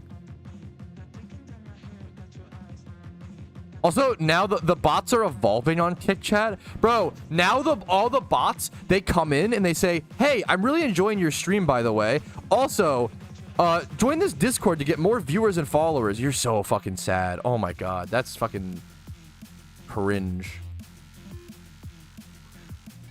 Orange. Anyways. Calling it the One Piece of board games. Monopoly might be the One Piece of board. Just because it's a long game. The longer you play, the more connected you get to the characters. And if you love it, you'll love it. If you hate it, you won't ever like it. It's One Piece code. Yeah, that's what you... I literally thought you meant overpowered. I'm stupid as shit, Oso. I was like, what does that mean? Yeah, I think Monopoly is the One Piece of board games. Long as hell. Long as hell. the one thing it needs. That's why, yeah.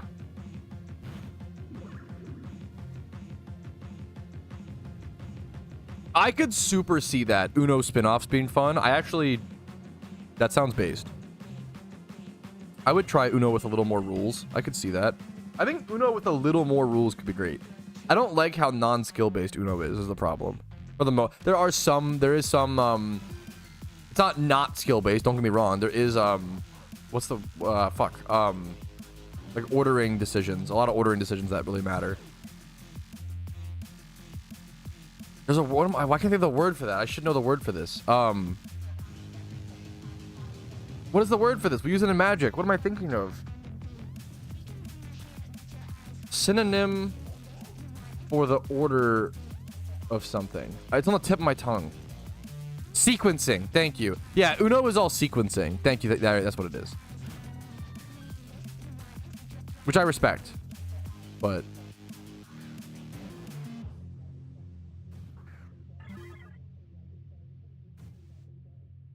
I think you can play Monopoly in like a short version, but the default Monopoly game is like 24 hours. Which I even like. I'm not down. I am down for a long game. I actually would play a 24-hour board game. Okay.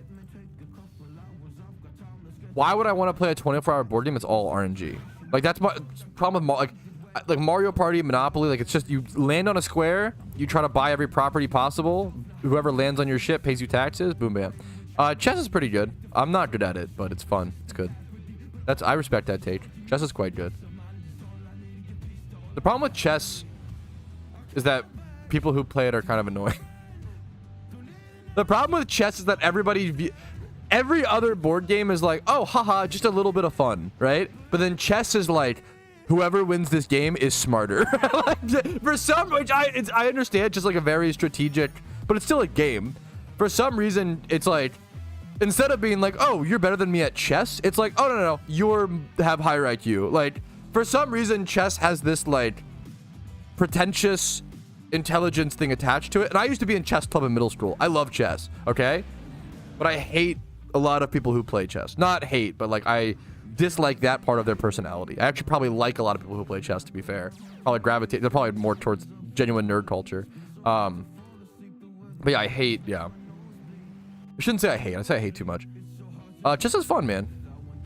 That's true. I can't speak on I'm actually speaking towards. I have no idea about competitive chess players. It's more so, in my opinion, the people who play every day on chess.com who constantly ask you if you want to play chess. I think that like sometimes you run into some people who are a little nerd emoji about it, and not everybody. Like I've played chess with many friends who I'm describing in a similar way, but they're really not. I don't think they see it as like an intelligence thing, you know. Just as a board game, I think you count it as a board game. It's kind of funny, but if they ask your rating, less than online chess. I love physical like chess, and not that chess.com is a great way to play chess. Don't get me wrong, but there's you know there's just there's types of people who got really into chess during COVID, which once again is still not a bad thing inherently. It's just some people that got really into chess during COVID due to like Twitch streamers are really annoying about it, and like it's become their whole personality, and like it's like it's their way of showing that they're intelligent, whereas they probably just are intelligent, and like you don't need to prove it, you know. Kind of like bridge. A bridge club. I never played bridge. I've had bridge mix, which is like a trail mix, but like more chocolatey. Bridge game. I never played bridge. Okay, you want to know? Okay, we're talking about Mario Party and Monopoly. Do you want to know the best RNG board game? It's fucking bingo. Bingo is fun, dude. It's literally just RNG. It's literally just like following the cards and bingo is fucking goated. If you have a fucking grandparent who plays bingo, go with them to play bingo. It's actually so fun. Okay, Gramps, I know I sound crazy. Bingo is actually fun, in my opinion. I used to play with my grandma at her little fucking elderly community. Bingo is fucking goated, man. I'm gonna be honest. It's kind of for old people, but it's fun. Bingo's fun. I love bingo. This is embarrassing. I love bingo so much that at one point I downloaded an app on my phone where you could like play bingo, which is really dumb because it's like, I don't know. Bingo is the funniest game to play virtually, you know? Playing bingo virtually is like playing darts virtually. Like it does not really translate. like what? Golf for 13. I don't know if I played. I'm not sure. Mamone said Oju, Giga Chad. Almost prizes, true. Did you ever play? No, what the hell is? I have no idea, Crows. I'm interested. Bullen say what? Okay, we're on some crazy shit. I have played oh shit or whatever, or like, yeah, there's a few different.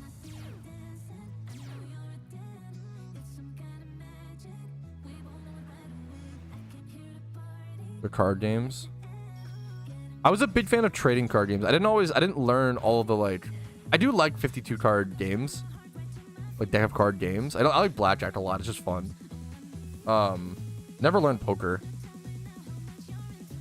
but I just love trading card games growing up. So I played a lot of that. To me, it was like why play 52 card games instead of just like play Magic or play Pokemon or play anything else.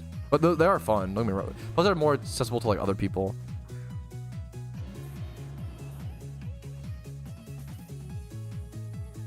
Love me some Euchre? What? This can't be real. What is it? Euchre? Euchre? Ukulele? Euchre. Trick. Wait. Euchre is described as a trick-taking card game. I did play... Okay, there was a part of my life where I played a lot of spades. Is anybody...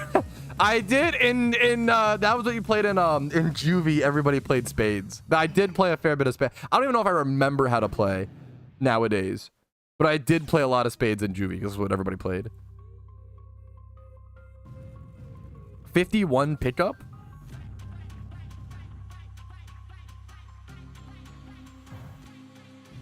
You're roughly guess how much you think I'd cost to build a 20 monster raids different breeding. Someone asked this recently. I think you could do it for like under 3 mil. I think 3 mil or less to like build all the 20 raid mons.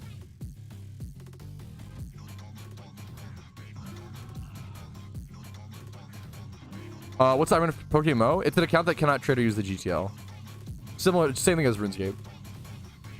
52 pickup. I mean, yeah, you fucking throw the cards and. You were in Juvie? Yeah, I went to Juvie for fucking your mom too much. Sorry, man. I served. I'm back in the society. I served my sentence. You didn't even deserve that. You weren't saying that in a mean way. I went to Juvie for the fucking whitest crime of all time. I went to Juvie for truancy. Just skipped too much school.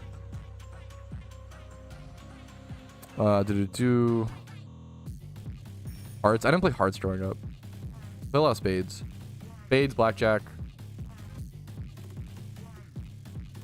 So low on Pokeyen right now. I already did Kanto, right? What? No, not my mom. No. The no is really funny. Is that a new? No, I've talked about it before. That's not new lore. Not my mom. Why is the way you like? I'm like imagining the way you're saying this and like a no. It's really whatever.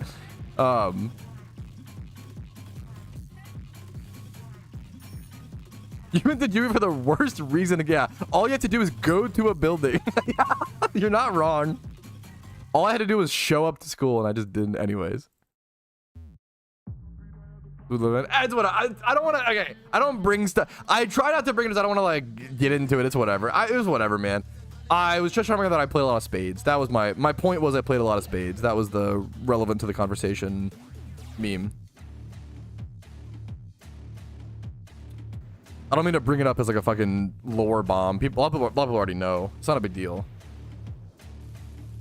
It's been a long. I'm 27 now, so that was like 11 years ago. Like it was so long ago. I'm talking about, yeah. I'm still in the free Patrouski.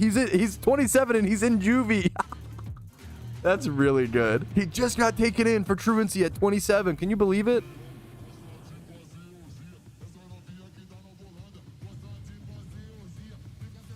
Yes, gym reruns really change. I think gym reruns change like how you feel about Pokeyen. Like it's that insane. It's that powerful. It's so good, dude. It's so good. Someone hide me. Yeah, fuck. It's obvious. True, crows. I should be lying. I should just lie and just say, yeah, I was in there for fucking GTA. Yeah, pretty cool shit. Your shoes are untied? Okay, come on. Don't do that, man. I'm gonna trip. Free Patrouski. Stubborn. I was just stubborn. That's pretty much, yes. I was just very stubborn. Stubborn little twerp.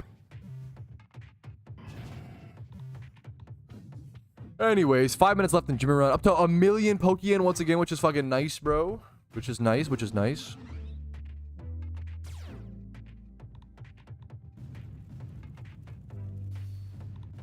The judicial the pipeline to fucking mom to juvie to PokeMMO is crazy. True. Giga Chad.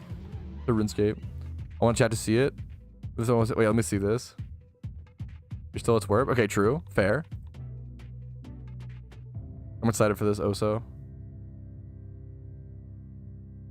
Ugh. I can do one more gym.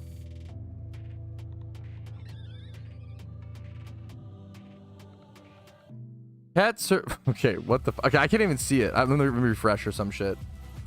I'm gonna refresh so I can hopefully see this emote. Cat serving 30 years in prison for first-degree arson.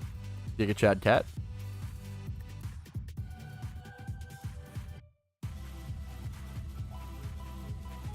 I can't even wait. I don't even see it. Wait. Oh, now I do. Wait, you could keep this. This is funny. You enjoy. You could keep this. I think this is funny. We hit the Peter Griffin dance move.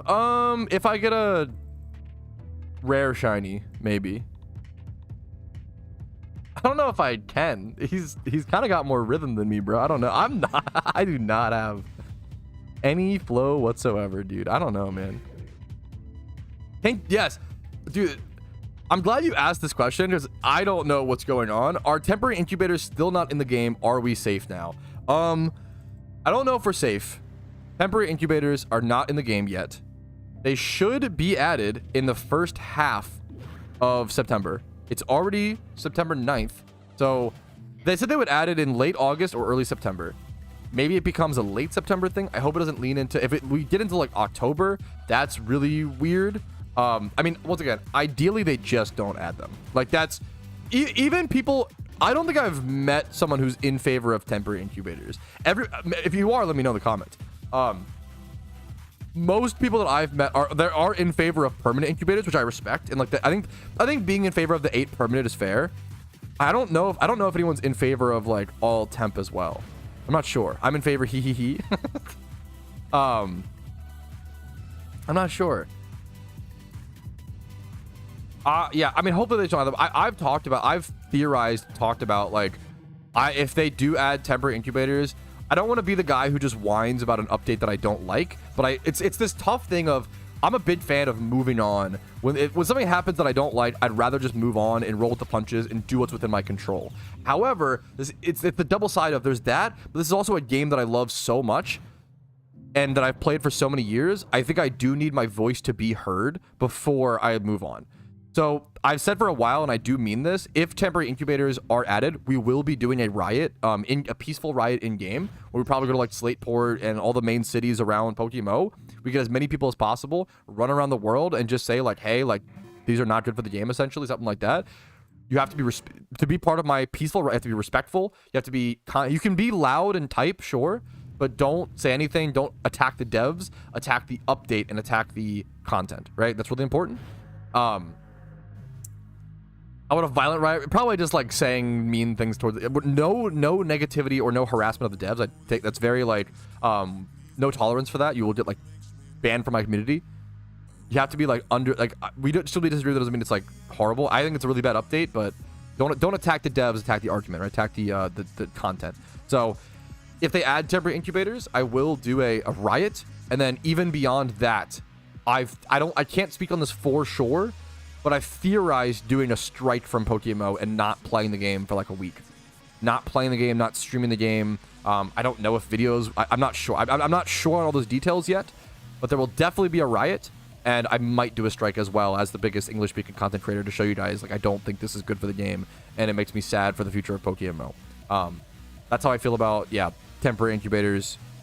That's my thoughts. If you disagree, I understand. Hopefully you can see that I just want what's best for the game. We've talked about if you don't know what I'm talking about, there's videos on this. We've talked about this to the ends of the earth, and I don't want people to feel like I'm just covering the same things over and over and over again. But that is where I'm at currently. We are still waiting for temporary incubators to be added. If they're added, I hope they're not added. If they're not added, then we just move on with our lives, and it's just we're chilling. So that's what we're waiting for.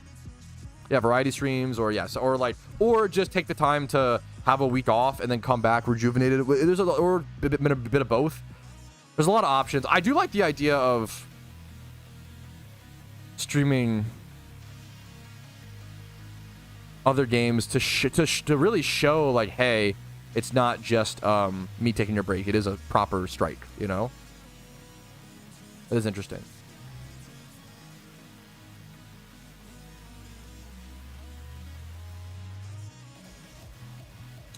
I don't understand attacking the devs. I mean, so no one should attack the devs, right? Obviously. Hopefully that's really clear. They basically do this shit for free, or it should be low pay. I don't think that's true. I think they make we don't know. I bet you they make way more money than I think. I don't know. We don't know how much they make. At least a few of them do this full time. I don't think they're doing this for free or low pay. People bought swiped so much RP for like Shiny Wars. Like hundreds of thousands of dollars worth. I think that now the problem is the real thing is taxes. I bet you the devs get fucked on taxes and probably pay like 50% or some shit because they're self-employed, and yeah. Yeah. Chum buckets, yeah. It wouldn't surprise me. My guess would be they make around 50 to 100K. Yeah. I don't know if that's pre or post tax. Now, they probably worked really hard. They probably worked like a lot of hours, or probably have it in the times worked hundreds of hours a week at times. Maybe not nowadays, but in the past, I bet you they did. Cause it's a lot to start up a project like this. I know what that's like with a YouTube channel. Yeah, Mr. War. I'm not sure, Solids. I'm not sure. Once again, sorry. All right, what the point is? No one should ever be attacking the devs. Period. Like, there's never a reason to attack the devs. We can critique content. That's the we don't even need to like get into the like, yeah, whatever. Also, whether someone makes money or not does not like devoid them from critique. Is kind of like there's a lot of like things there that's worth talking about, I guess. And no one should be attacking anyone. Just attack the arguments, attack the positions, attack the content, not the devs. Obviously, but yeah. Really important reminder. I think sableye Blissey Voltron 84 rerun team is good. I don't know. I haven't done it, man. I haven't tested that content. I can't speak on it. It's out of my depth. Stream Minecraft world? That would be fucking... I would love to do that. That'd be fucking wholesome, honestly. Hey, I'm enjoying your stream, by the way. Oh, yeah, by the way, here's this bot, or fucking... Here's a way to sell and buy viewers. Shut the fuck up. Pick bots. What if this guy just was a real viewer and that's the other paranoia? What about true? Always key, yeah. Do the devs accept volunteer work? No. The devs like don't let anybody in. They are very restrictive. The devs do not want anybody else working on the game. They don't let anybody see the code. Sorry, maybe I'm speaking to, you're correct, Dan Swap, excuse me. You can, if you want to work as a staff member, you can, I'm sorry, I'm speaking to just dev work. Yes, you can be a staff member. If you want to be a staff member, you can apply and do that, absolutely. Which is like community managers and like stuff on the forums, things like that. What do the incubators do? They allow you to hatch more eggs at once, which it basically, right now we have 8 permanent incubators in the game. If they plan to add 7 temporary incubators, which is number 1, an RP item, which makes it more pay to win. And number 2, it doubles the speed of the hardest shot in the game. I don't think there's, we can make things, I think making things easier over time is fine. I'm a hardcore veteran MMO player. I understand that power creep has to happen to keep things interesting. Okay, I'm not delusional. But has there ever been an update to any game ever made where doubling the speed of something was a good update? Literally ever. Name like it's almost never, or like doubling the speed of like something that ends its endgame content, right? Yeah, no, that's so fair, bad sip. It's way too much. Well, the fucked up thing is that it's also a 100% increase after permanent incubators, right? Prior to, it's actually like a 300% increase. We went from not being able to hatch eggs while doing other activities to being able to hatch 8 permanent incubators and now plus 7. We went from hatching 5 eggs at once and not being able to multitask to now hatching 15 eggs at once and being able to multitask and be able to like make eggs while we used to not be able to hatch eggs and make eggs. Now we can make eggs while we hatch. Now we can Jimmy run or make money while we hatch. It's like arguably over a 300% increase.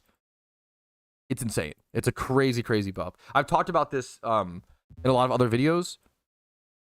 Yeah, it's really, really, really, really crazy. Which, like, I even think, once again, if they just added the buff where it was, okay, now you can Jimmy run and play the game while egg hatching, that would have already been an insane buff, but a good buff, because it makes sense. It buffs the game, it makes rare shotting faster and more versatile, but it also makes the game more engaging. That one makes sense. I think that one, like, that one makes total sense. Yeah.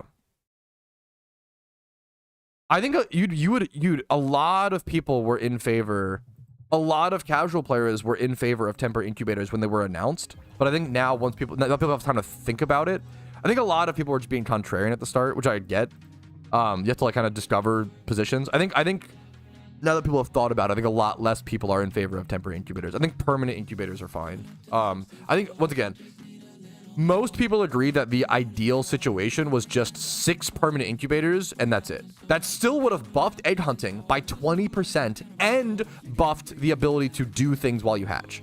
Like, that's already a 20% buff to the speed of hatching, as well as the intangible percentage of like being able to do things while you hatch. That would have been a totally valid update, right?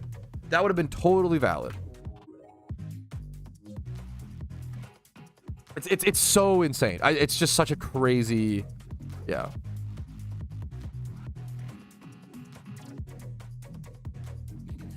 Yeah. Crazy tier with a bonus egg, but that's too much. Yeah. I think 6 permanents would have been the perfect update, but now we have 8 permanents, which is already like it's already crazy. And then they also want to add temps as well. So it's like, what the fuck, man? Anyway, sorry to yap for a while. All right. All right, back to our Iron Man progress. Our Rose Raid's up to 81. So we did actually fully level it, ready for raids within 2 Jimmy runs. I'm pretty shocked by that. That's pretty amazing. We also are up to 1 million Pokeyen once again. Fantastic. I'm going to head over to Johto and do a little bit of XP training. Today's a pretty chill day. Pretty grindy day. We're just kind of yapping on stream, talking. So we're going to head over to Johto, just do our XP training. I'll show you guys the setup for that once we're there, but it's pretty simple because I've probably seen it before.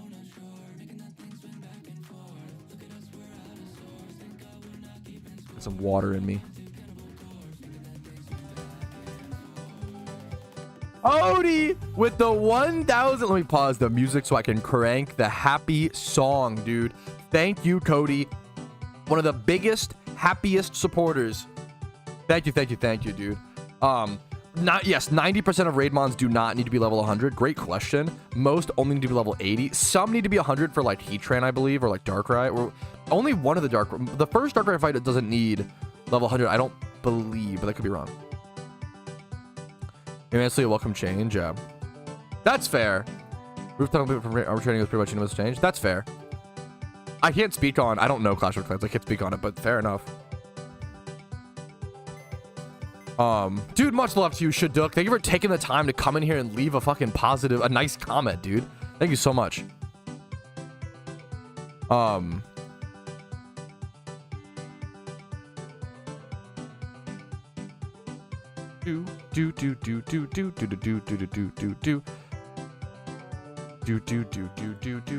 put this away. And the Rosa raid goes here. It's a great song, dude. Okay. Thank you, Cody. Jirachi was, that is a good, okay, Jirachi was level 100. That is a good, I didn't know that. That's a good call. Thank you. There's so much to remember in PokeMMO, man. Thank you guys for helping. Okay, let's grab my Rampardos. I need a sweet scent mon. I think I just grabbed this, I guess. Do.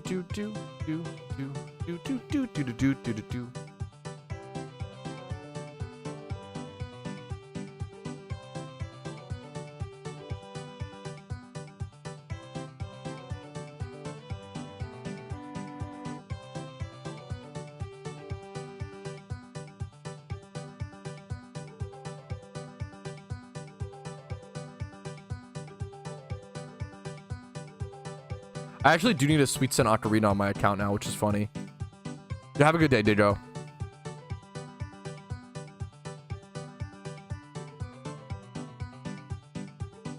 Dude, it's really crazy. I don't get them on Twitch, Tree Stain, but I get, it's like insane how much I get them. It's like all my, I might just stop streaming on Kick because literally every person's just a bot. Not everybody. Shout out to Attack on Sushi who was here earlier. You know, some legitimate, which is cool, but it might be better to stream on like TikTok instead as my third stream option because at least like TikTok, some people will see I'm playing PokeMMO and be like, what the fuck game is that? And be like, I'll check that out later. You know, like that's probably more benefit than Kick. But we'll see. Yeah, I think it's mostly, even on TikTok, I didn't do great. It's mostly irrelevant, but I think even if I get like a handful of new people from a TikTok stream, like, you know, there it is. Jimmy runs you can do once you have like a few regions done. If you get Unova done, like Unova has like a lot of gyms in it because the first gym is like essentially 3 gyms. I would definitely use, yeah, for sure, Jedi. I would just go ahead and use I would just go ahead and make a Jimmy run team after like just Unova and like one more region, then you're really cooking. Yeah. I use Restream. Restream is super good. Oh my god. The one, someone asked for like streaming tips earlier, actually. One of the biggest streaming tips I can give you is use Restream as soon as possible. If I could go back in time and change one thing about my content, I would have started using Restream way sooner. Also, just reusing your content in different... The meta right now for a lot of content is reusing your content in different forms. So you notice, like, when I stream on Twitch, YouTube, and like Kick or TikTok, right? And then I also do a stream recap, right? A lot of people who watch my streams and my stream recaps aren't the same viewers. If you do, you're awesome, thank you. But a lot of that's like different people who like have time for YouTube videos but not for streams, which makes total sense. I'm the same way, right? And then even beyond that, you could make like YouTube shorts or like TikToks, or I'm trying to get better at that. I'm not nearly good enough at that, but if you stream for 4 hours, you want to reuse that stream for like multiple different forms, and that's like the best way to do content, it feels like right now, for sure. Like a lot of people are coming to terms with that.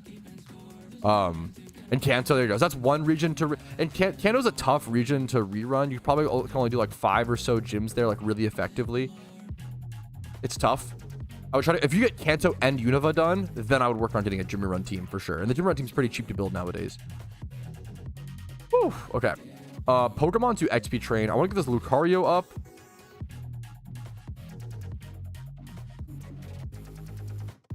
I'll get my boy Pat Ricards. He was injured week 1. We'll XP train him up. Maybe we do work on Magmortar. I have a lot of fire types. So I don't know if I need him. I'm kind of sleeping on special attacking Blaziken. Maybe we do level that up. And then... Oh, I was going to EV... You know what? I'm dumb. I said that I was going to XP train. Oh, I just threw a bunch of mons in the wrong box. Here, one sec. I said that I was going to XP train today. I actually lied. We're EV training today. My apologies. My apologies. We're actually EV training. Because we have some beautiful mons to EV train. What's up, Oso? In Kick Chat. Hey, loving your stream so far. Would you like some advice in the game? I'm pretty new. So if you have basically any advice at all, any back seats, really appreciate.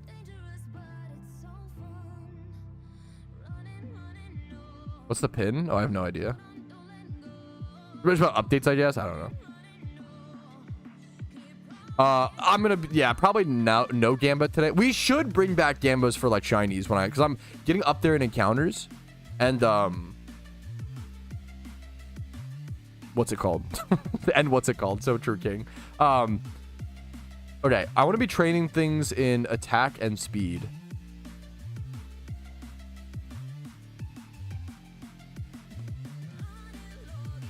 Am I gonna regret trading this in attack and speed? Should I go like HP? I think I want to go speed. Call me crazy. Okay.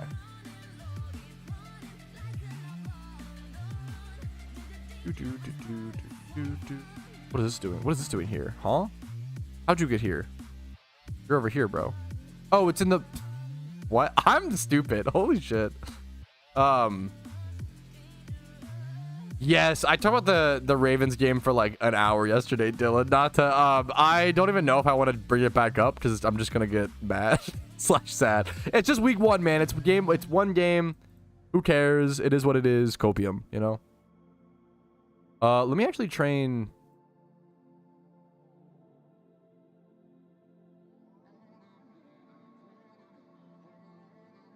These two fellas. Okay. This needs some EV training still. All right. Okay. Okay, I totally lied. We're not XP training today. We're EV training because we have our amazing Larvitar to EV train. I'm EV training. I have a lot of Pokemon to EV train in attack and speed. And I'm even EV training this Conkeldurr, and I even named it 2v2 speed so I don't forget. Normally, you would go 2v2 HP on Conkeldurr. However, I want this to just be a decent PVM Conkeldurr, and his speed is kind of rough, and I want him to be fast enough to be able to be usable in raids under like Tailwind. He's got 20 plus attack, 20 plus speed, and then adamant nature. He's not like he's just a good enough, right? He's not bulky enough to go HP. I can't breed Mach Punch on him because he's a tradable evolution. So this is just what I can get as a Conkeldurr for now, essentially. We also have our beautiful Larvitar. That is literally one of maybe my favorite new Pokemon on the account. I'm obsessed with this. I am going to be going 2v2 attack, 2v2 speed. I thought about it a fair bit. I can go like mixed on it if I want to, or slot in like Fire Blast or whatever. Hopefully I do enough. If I need to re-EV it one day, we can. But for now, I think I'm just going to go 2v2 attack, 2v2 speed. It's beautiful. I love it. I want it to be good in PVM and PvP. That's really important to me. I could arguably go HP. You would do that for like a lot for PvP, but I want it to be PVM. I want it to be both, and you can do both with speed and attack. So I'm going to do that, essentially. Archeops, good raid Pokemon. Very simple, not amazing stats. Does have Head Smash, Egg Move, 2v2 attack, 2v2 speed. Everything here is 2v2 attack, 2v2 speed. We have our Drillbur, 31 attack, 31 speed. Not hidden ability, but that's okay. We need honestly one of each. A good raid, a bunch of raid mons. Shiftry, really good raid Pokemon. Good sun Pokemon that can hit with grass and dark type attacks as well.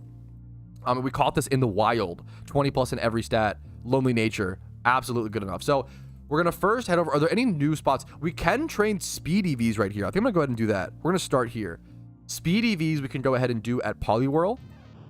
And then we'll go over to attack at like Nidorino and Kanto or something like that. But let me try Discharge. Yep. Amplifier on. Yep. Okay, I'm gonna go ahead and start doing 2v2 attack EV or speed EVs. I'll see you guys over at attack. Dude, it's so... I'm obsessed. I'm obsessed with this Larvitar. It's so beautiful.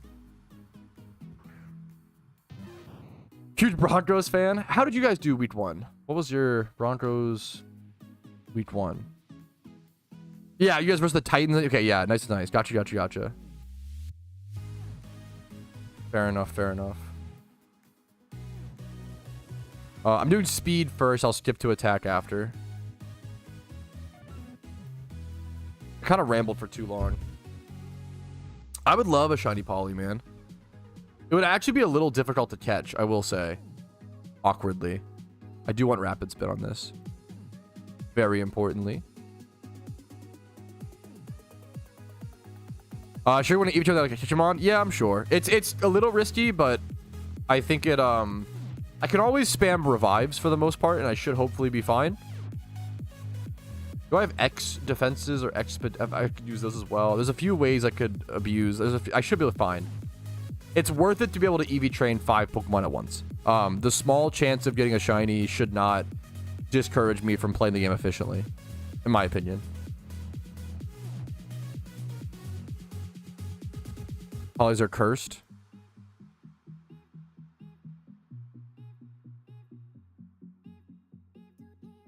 Yes, because that's because the reality is, unfortunately, YG, there's not a whole lot, like, until you have your first region done, there's not a whole lot you can do for XP training. Like, most XP training is done at endgame, or done at least with one region done. If you have one region done, you can XP train at a few different places. If you don't have a single region done, it's really, you don't really have a lot of options. I do recommend, in my storyline guides, I always say, try to battle, if you want to, you know, not get stuck in your first story. If you have one storyline done, you can always go back to that one storyline to XP train. You should never have XP problems ever again after your first storyline. You have the resources. However, during your first storyline, I really recommend fighting every single trainer possible. It's one of the biggest mistakes I see is, like, people in traditional Pokemon, you try to skip every trainer to, like, get through the storyline faster. And yeah, it usually works very, very well, right? You cannot do that in PokeMMO. You really need to fight every single trainer in your first storyline run to make sure you stay on the XP curve. To, yeah, not get behind. Yeah, Bo Nix went crazy. Mo picks. For sure, they limped a bit to win. Yeah, fair. No, that's so fair. Yeah, I think I watched a little bit of that game. I watched Red Zone yesterday for the first time. I watched a little bit. I saw at least like 1 or 2 interceptions, or I saw a few times where the Titan got the ball back and it looked rough. I know you guys were favored to win that game, but there was definitely times where I was like, this is looking, you know, like not a good win, which is rough. I get that, man. Good luck to you guys this season. Oh, so far about the train gym. That's tough. All I can really say is, like, that's tough, Waichi. Good luck to you, man. That's just rough. Your first region is your hardest one for sure. Your first region is easily your most difficult region in PokeMMO.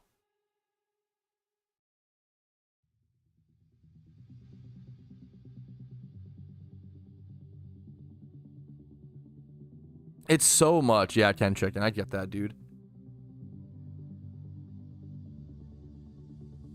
EV training, XP training, like 20 Pokemon. Yeah, dude, XP training takes so long. That's one of the craziest. Yeah. The XP training takes so long, man. Okay. I've been live for about 2 hours. I'm gonna go take my quick stretch break for the day, fellas. I'm gonna go check the mail, you know, do all the husbandly duties, check the mail, get a stretch break, get some more water, get a sody.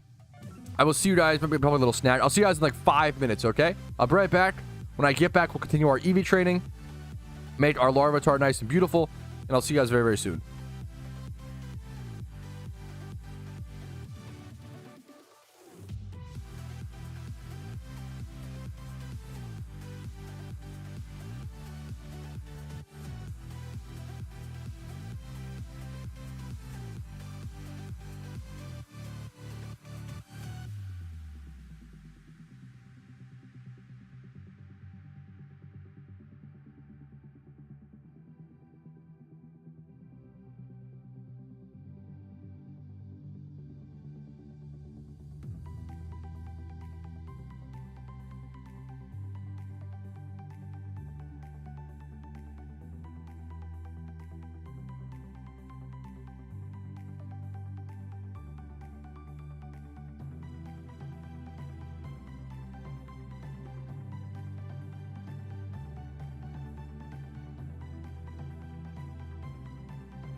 All right, okay. I think Erica is honestly one of the toughest benchmarks, especially like if your first region's Kanto and you picked Venusaur or Bulbasaur, or Venusaur or Squirtle, which are the better options, Giga Chad, because Charmander's lame, true and real. I feel like Erica is a big stop point. You can pick up a Growlithe, I believe, over in to the east of, or the west of Lavender.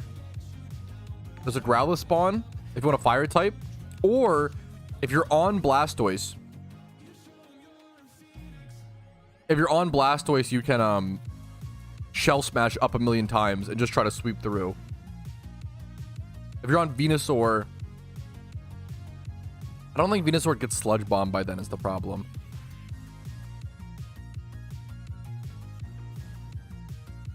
Yeah, you don't get, yeah. And you don't have access to the GTL. It's not, when you don't have access to the GTL, that's when like things are the toughest for sure. As soon as you beat Erica, you'll get access to the GTL. And that becomes, yeah. Erica is constantly a stopgap for me in a lot of my accounts and a lot of my challenge runs as well. All right, we're back, by the way. What's up? What's up?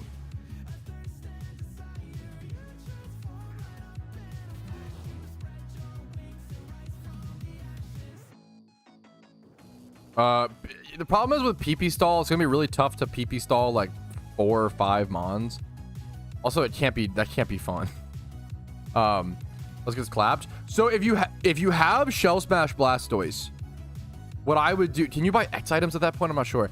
If you have Shell Smash Blastoise, what you want to do is you want to just bring him in at the right moment. So you want to bring him in against her weakest Pokemon, and if you should be able to set up 2 or 3 Shell Smashes without getting clapped if you bring him in at the right time. You want to like weaken a Pokemon or like put something to sleep, but the problem is I don't think you can sleep any of her mons. They're all grass types. Because if you like Lovely Kiss, there should be a way where you can position it, but it's obviously tough. You have to kind of force it. Or you can use X items if you have X items. If it's night, yeah, that's true. That's Broby, good call. There's Houndour right to the east of Celadon in that little patch of grass. That's a good, right next to the PC. That's a good call.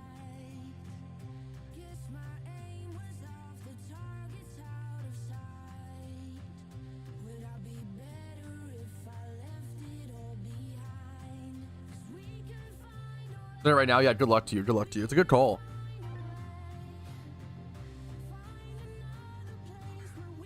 Goated. That probably is like one of the best. Yeah, absolutely.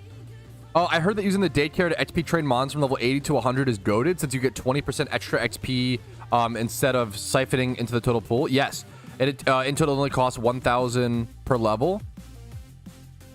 Yes. No. Yeah. Daycares for XP training are one of the most underused pieces of content in Pokemon. I made a few videos talking about them, and I try to like shout them out. I even underuse them. I actually, on the Ironman account, just put some mons in the daycare. I need to go check it, to be fair, in a quick sec to see how they're leveling up. But from level 80 to 100, that is the perfect, you're 1,000% correct. That is the perfect level range, because the main negatives of the daycare is that, number one, it costs Pokeyen per level, right? Number two, any moves learned will overwrite other moves on those Pokemon. And that's not good if you have like moves that you want to keep on a mon that's level 40 or whatever. It's going to learn moves and like possibly delete some of the moves you want to keep, right? So that's a problem. So yes, if you're someone with a bunch of raid mons on my Iron account, if you're with a bunch of raid mons at level 80 or so, and you want to like finish them to 100 for certain like Darkrai or for like legendary raids, you don't need level 100 for most raids, even level 60 to 80. Let's say you're doing raids and you have you level a bunch of mons to level 60, finishing them off in the daycare from 60 to 80 is really good as well. Absolutely. You do only gain, I have a video, if you look up like daycare explained, or let me see if I can find it. PokeMMO Daycare explained. I should have a video on this somewhere, or like an underrated piece of content video. So yeah, I have a video from 2025 April called, what is it called? The most underrated passive Pokeyen in PokeMMO Daycare Training Explained. I would recommend this video. It's still super underrated. Even endgame players like myself, I don't think utilize the daycare nearly enough.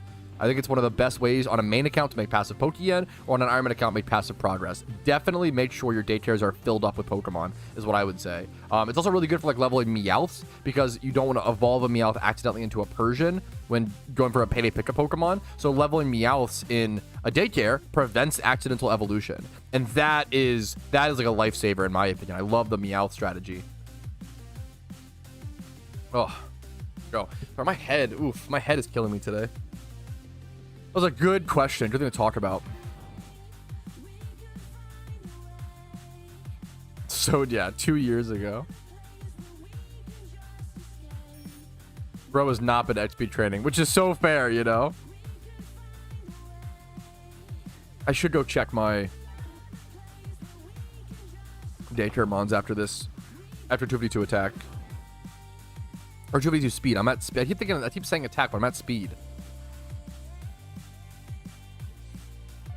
I'm fine. I appreciate it though, Jetar. I'm fine. Suppose I just talk so much on stream, I give myself a headache because I'm stupid, which is funny. Wins Richard wins were from sleeping the entire team with Venusaur, and AI keeps your mons. Yes, you can break the Stealth Rock can often break the shit as well. Absolutely. I just XP candy everything. Okay, fucking Mr. fucking Bezos, Mr. 1%. Bro's so rich he just XP candies everything. I respect it. That's kind of based. If you can afford it, dude, hell yeah. Yo, what's up, T Jamba? The fucking fine owner of a 6x31 Nido King. What's up, dude? How's it going? I'm training my 6x31 alpha as we speak on the iron. It feels insane that, dude, it's crazy, T Jamba. Crazy Pokemon to have.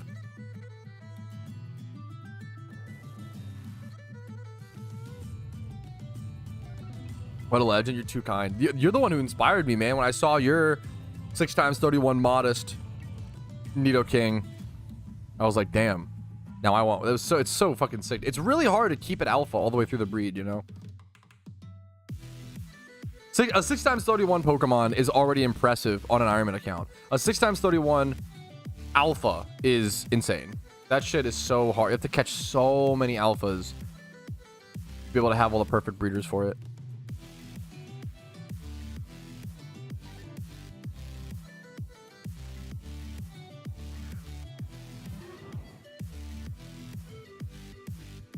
It can do both, Tom, beautifully.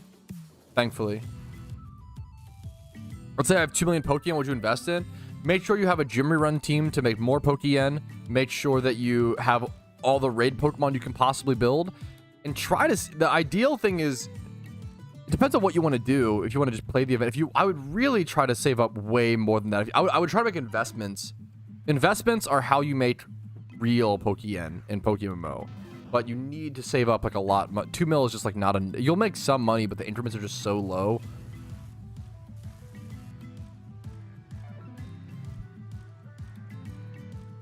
Yes, with Nido. Yeah, for sure, for sure. The gender factor. Wow, yeah. I personally rule out community events. It's a good question.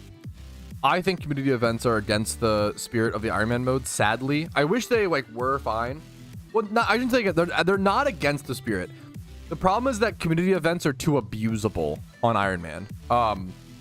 So for example, you could just have a friend or have yourself make a community event, post the forum post, and be like, this event starts in 1 minute. First person to show up wins a free shiny, right? And then just like, oh, I'm on my Iron Man. I want, like, the problem is there's too much abusability in community events. To like really allow it and have it be balanced. And also community events is a player trading you. Unlike when you win an official catch event, you get system messages, right? So like this is like when I won my official catch event, this is what I got. I got a message from the system, account credit, right? Versus when you get or a message from like a head game master, right? I think community events are against, can't be balanced, and yeah, I'm not a fan, but I wish they were. They're really cool. I wish they worked. I wish they worked.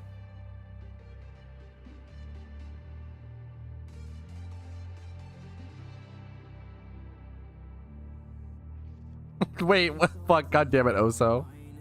That's an awesome big chat interaction.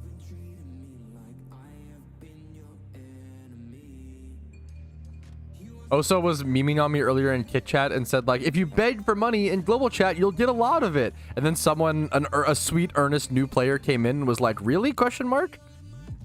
And then Oso never responded to him, so that we just invented a new beggar in global chat. Giga Chad. Great work. Huge moves for the community. Hope you're well. What's up, JDB True? I'm doing pretty good, man. I'm doing really good. How are you doing, man? Hope you're doing well. I'm just doing kind of like a, you know, I'm just kind of grinding right now. Just kind of grinding right on the Iron Man account, JDB True. Nothing super exciting. JWP, happy to see you, man. How often do you do E4 runs? Never. Never.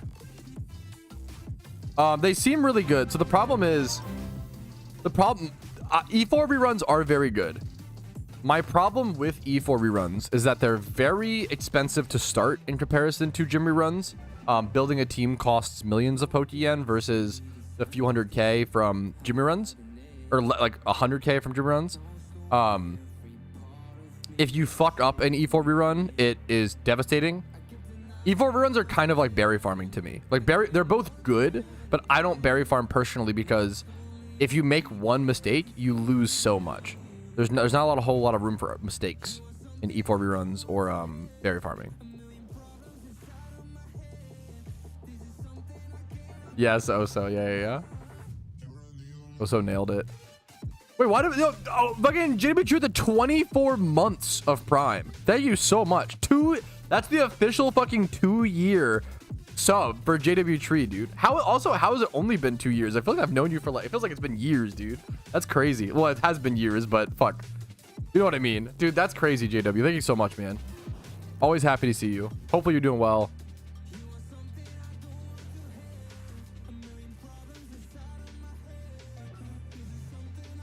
Do we do a F-it shiny today? Short. Okay, I respect we did do a short stream Gamba on shiny today. Okay, I can respect that. Thank you.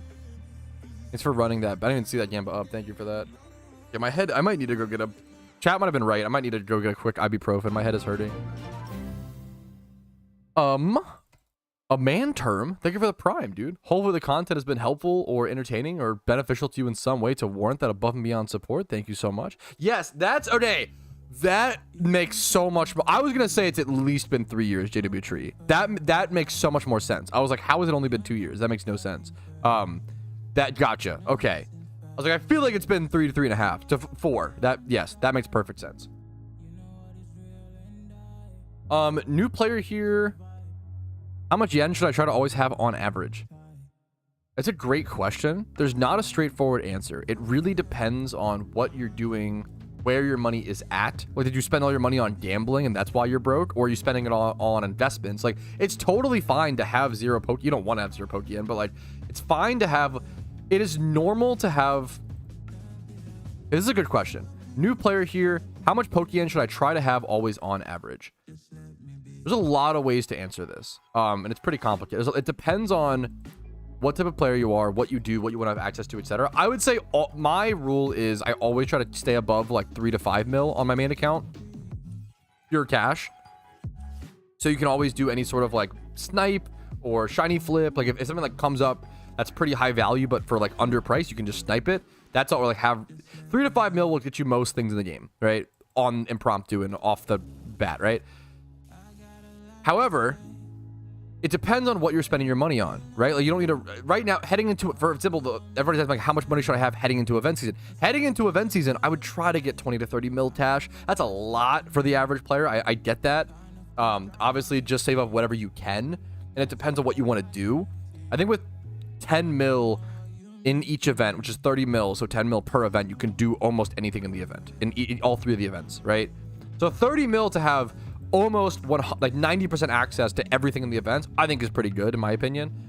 But in terms of, you didn't ask in relation to the events, just how much Pokeyen should you always try to have on you? You want to have enough to be flexible and do the things you want to do, but if you plan on playing PokeMMO long term, most of your money should be in investments, right?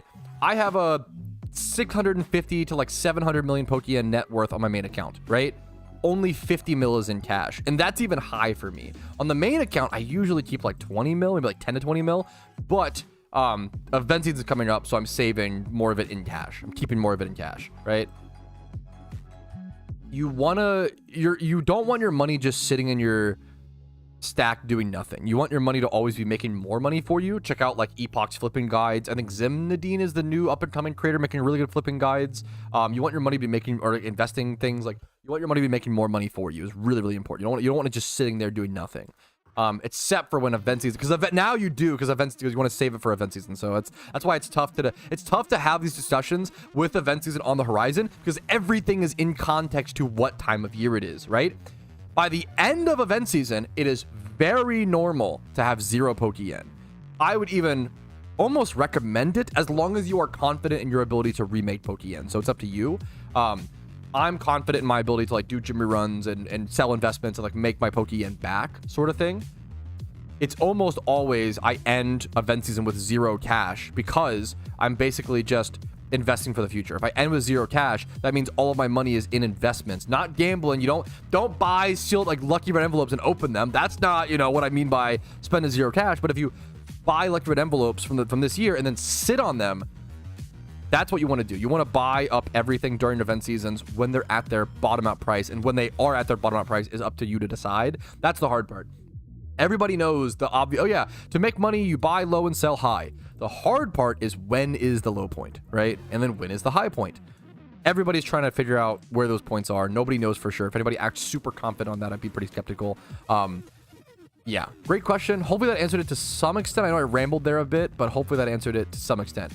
Keep a couple mil on you for flexibility. Keep a lot of liquid cash on you for event season, and then don't worry about keeping much on you post-event season. You want to make your investments and spend during event season, in my personal opinion. As long as you have the ability to make it back comfortably, Whew. That's all. Yo, Ziggy, congrats, man. Hell yeah, dude. What were the shinies, dude? Congratulations. Takes out notepad, gamble everything. I love how you typed that out. Exactly how you would yeah. It's a great question. There's a lot of I'd love to do more market discussion, honestly, or like just financial habit discussion about PokeMMO, because I do feel like, because I made every mistake in the book, and now I feel like I know how to hopefully dodge the financial mistakes. Really, just don't gamble. Unironically, like one of the #1 financial mistakes that you can do is just gamble. Like if you pretty much don't gamble, you're probably gonna make money. Like you're probably good. Like the one thing you have to not do is gamble in PokeMMO. As people type gamble all in Twitch chat, get your brain based. Unless you win. Even if you win, you're gonna lose in the long run, so it's just not worth. Okay, I do need to go. I said I was gonna grab a pain med, but then I didn't. My head is thumping. Give me 1 minute, okay? Just 1 minute.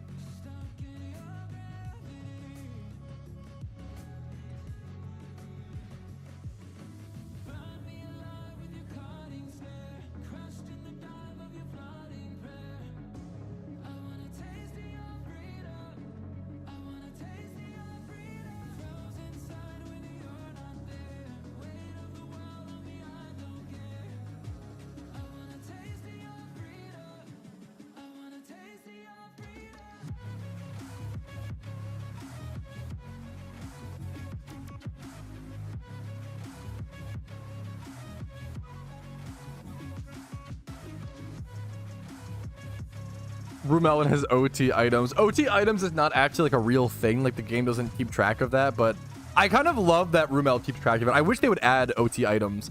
Yeah, Rumel likes to open the vanities himself, and then he considers them like OT. I think it's honestly kind of based. Is it a coping mechanism to enable gambling? Maybe a little bit, but it's also a cool way to, it also is a cool way. Yeah, Iron Man vanities, like it also is a cool way to collect, like genuinely, Yes, it is. Whatever Rumel does is based. I don't think I've seen Rumel do a not based thing, to be fair. Linoon, say what's terrible. Nice, dude. I love Linoon, man. Congratulations. Congratulations, Ziggy, dude. Congrats, man.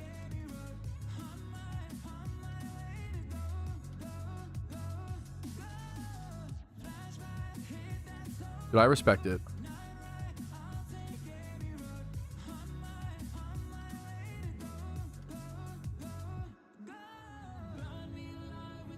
headphones out. Maybe that'll help a bit. Okay.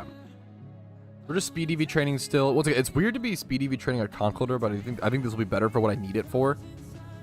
I even named it once again 2v2 speed, so I don't forget. Because normally you would just do a conkeldurr 2v2 HP, 2v2 attack. But it's because you have bulk up and like Mach Punch. I don't have Mach Punch on this, as I can't breed Mach Punch onto it. It's a trade evolution, so I just wild caught. I'm just lucky, excuse me. I'm just lucky to have a usable conkeldurr at all. The fact that I wild caught this is I'm very, very happy with. The fact that it's adamant nature, 20 plus attack, 20 plus speed is so nice. Beat the Erica fight with Firo plus fly. Hey, whatever fucking gets you through that fight, hell yeah. Honestly, Waichi, nice little find on how to beat it, dude. Congratulations. Congratulations, man. That's like the biggest. You just unlocked the 4th gym. So you can now access the GTL. That is like the biggest unlock, man. Congratulations. Anyone want a shiny charm link? I can't because I'm Iron Man. Obviously, you're offering other people. Thank you for offering other people. Anybody wants shiny charm link? Let aim and term know. If I'm butchering your name as well, you can yell at me. Have you ever seen someone achieve 1 million encounters dry? No. Have you ever seen someone achieve 1 million encounters dry in your time playing PokeMMO? No. Not that I've seen people claim it, but I don't think it's true personally, but I could be wrong. The driest I've seen someone claim that I fully believe, and the community agrees, like it checks out mathematically, and people can vouch for them, seeing them online, seeing them constantly hoarding and shining. It's really lucky they went. It's lucky but horribly unlucky. It's horribly unlucky they went dry during Shiny Wars, the first ever official Shiny War. But it's also kind of lucky they went dry during Shiny War. Not really, but they could be validified because of that, because so many people were online showing at the same spots as them. Kuroshi is famous. Infamous, famous. Kuroshi is famous for going around 475,000 encounters dry. And I fully believe that is the driest streak that I've seen that seems to be logically backed up. So I've been very dry. Whenever I go dry nowadays, I just think to myself, what would Kuroshi do? And I think to myself, oh, I'm 80k dry. Oh, this hurts so much. Kuroshi literally went 475k. What am I complaining about? That's sometimes you got to do that, man. You got to fucking push through. So it's crazy to know that someone went 475k dry and didn't give up. That's the real crazy thing, is most people would just give up before getting there, right? The real craziest thing is that they didn't give up. Kuroshi, that is true. They do have a big head. That is true. All right, there's our evolution on our Drillbur. Kind of neat, but also 252 speed EVs and all these Pokemon. So we're going to switch over to attack here right after. Well, before I switch to attack, I actually do want to go check in on my daycare Pokemon in Johto really quick. So I've been doing a lot of XP trading here. So I feel like there's a chance that they're level 100 or like close to it. I've done so much XP trading in Johto over the past 3 days or so. I just want to double check essentially. The older I get, the more I realize I am Unk status. 100%. What are they going for? They went for a bunch of different mons. They switched around a lot. A lot of it was eggs. It was a fair bit of that 475k was eggs. A fair bit was times 5 hordes. I think it was like over 112. If Kuroshi was here, they could vouch. I don't know how many eggs it was.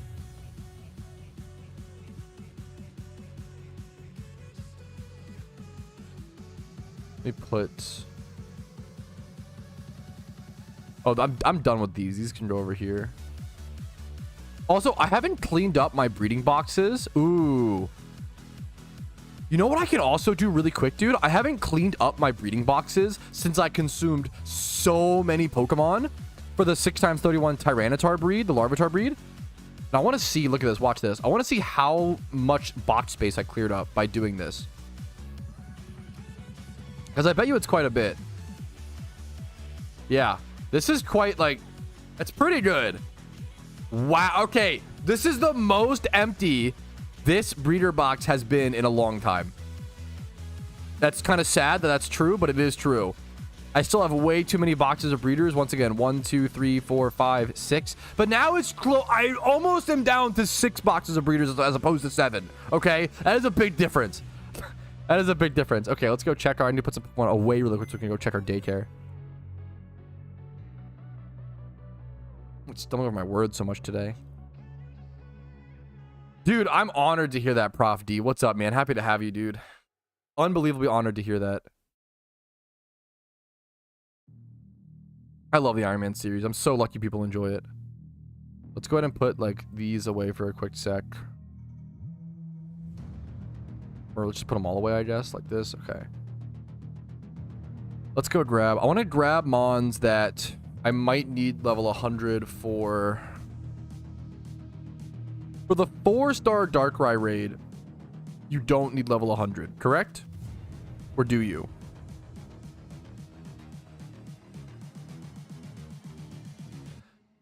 I have 2 kids. That doesn't make me unstatus, does it? If you have 2 kids, you're like, by internet terms, you're like grandfather status. I'm sorry, Chooch. I love you so much. Dad status. I feel like by internet terms, having kids is like grandparent status. Even if your kids are like 2 years old. It's fucked up, man. If you're 26 plus, you're unk status. Why would you want to put on level 100 anyway? Well, because it takes way longer. It's just a lot of time, right? A lot more time XP training them all level 100. Gotcha. Thank you, Will. I have all of these other Pokemon to XP train. It's better to train these up to 80 than to train these up to 100, if that makes sense, you know? A lot more other stuff to get up to a base level. So Jirachi needs... I'm thinking like Jirachi and Shaman. Jirachi needs level 100, and Shaman needs level 100, if I'm correct. I love the cool face emoji next to that, Oz. That really implies that you're like, that's fucking beautiful, man. Good, hell yeah, man.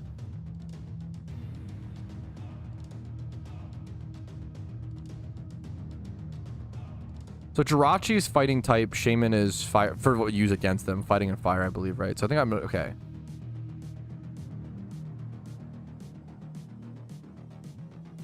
It almost hurts to throw these 2 mons in here, because I really don't want to forget about them, but I think it's important.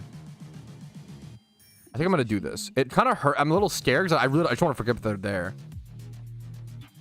Okay, over to the daycare we go. And first things first, I need to see what level these mons are at. Doug Trio up by 46 levels, Poor down up by 44. It's gonna cost me a lot of Pokeyen, but it's worth it. Let's see what they're up to. Doug Trio up to level 80 cleanly. Holy, I can stop there. That's perfect. That's actually insanely clean. And then the Porygon 81. Okay. I just somehow felt it in my bones. It was the perfect time to come get these. That's actually crazy. Now the question becomes, do I want to put my level 80 mons in here that I might need for certain level 100 raids? Or do I just want to put... It's really tough. Do I want to put level 80 mons in here? Or do I just want to put like other mons to level up to 80, if that makes sense? I don't know. It's actually like a really tough decision. Level 60s-ish might be perfect because they're probably not going to learn any more moves. Yeah, like Lucario's done its move learning. We can get up to 80s. That might be pretty good. Does Rhyperior... The problem with the daycare is it will overwrite moves if it tries to learn a move. And you have to consider... Like, this move is up to level 75. Holy shit. I don't know if I want to put that in there, for example. Magmortar's moves aren't... Does it learn anything amazing anyway? Flamethrower level 46 is kind of important.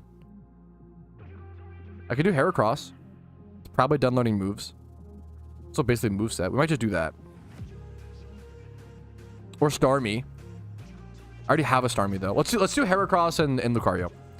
I'm gonna throw both of these in the daycare now. And these could go up to higher than level 80, that'd be fine. But if they also just get to 80, that's kind of the thing is like if they get to 80, cool. If they get higher, that's also probably fine. Yep, Lucario. Okay, beautiful. Now we can go back to EV training attack on these 5 Pokemon. Boom. I mean, Uncwar's over here. Yeah, pretty much.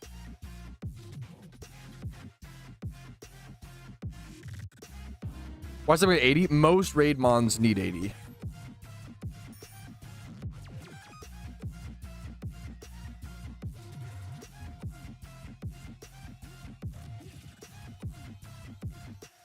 Go to Nidorino.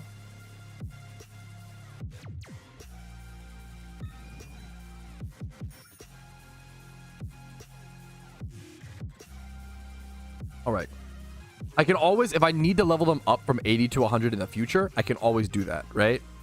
But I need to first, I'd rather have 100 mons at level 80 than like 50 mons at level 100. Or maybe let me lower the number, I guess. I'd rather have 40 Pokemon at level 80, right? Than like 15 or 20 Pokemon at level 100. That's like, yeah. Getting to level 80s is way better. Way more important. Yes, if you are training like the sun and fighting type teams, I would stop at 80 for now. You could always do more in the future if you like have extra time. But if time is something you need to factor in, right? I got really lucky on stopping though. I literally stopped those at 80 like so perfectly. It was very lucky. I need to switch surf to my top move here. AFK training, yeah, but even then, I get that. I love the AFK, you know, but it's still like the time factor still matters to some extent because events, you only have so much time until event season, you know. Yes, you only need level 100s for even like the first Darkrai raid. You don't need. I think it's the second. It's like the level. It's like the higher level Darkrai raid. You need 100s for. Jirachi, Darkrai, Heat Train. You need 100s for. That's obviously very end game. There's certain like hyper endgame raids you need 100s for, but yeah, 80 is going to be plenty. Even a lot of raids you only need level 60, a lot, or 65, I think.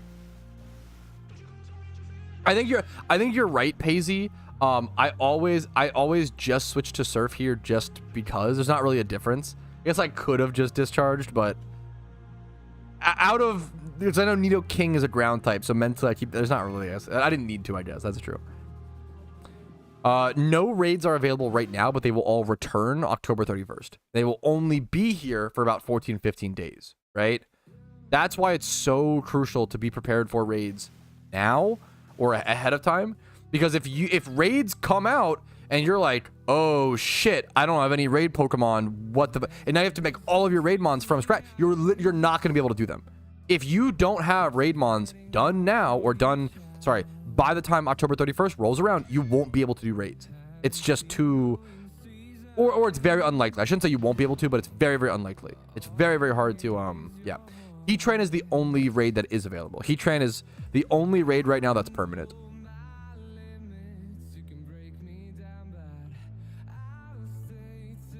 Yeah, that is, yeah. I don't want to talk, it's just sad, Ramel. Yeah, I mean, I hope permanent raids come as soon as possible.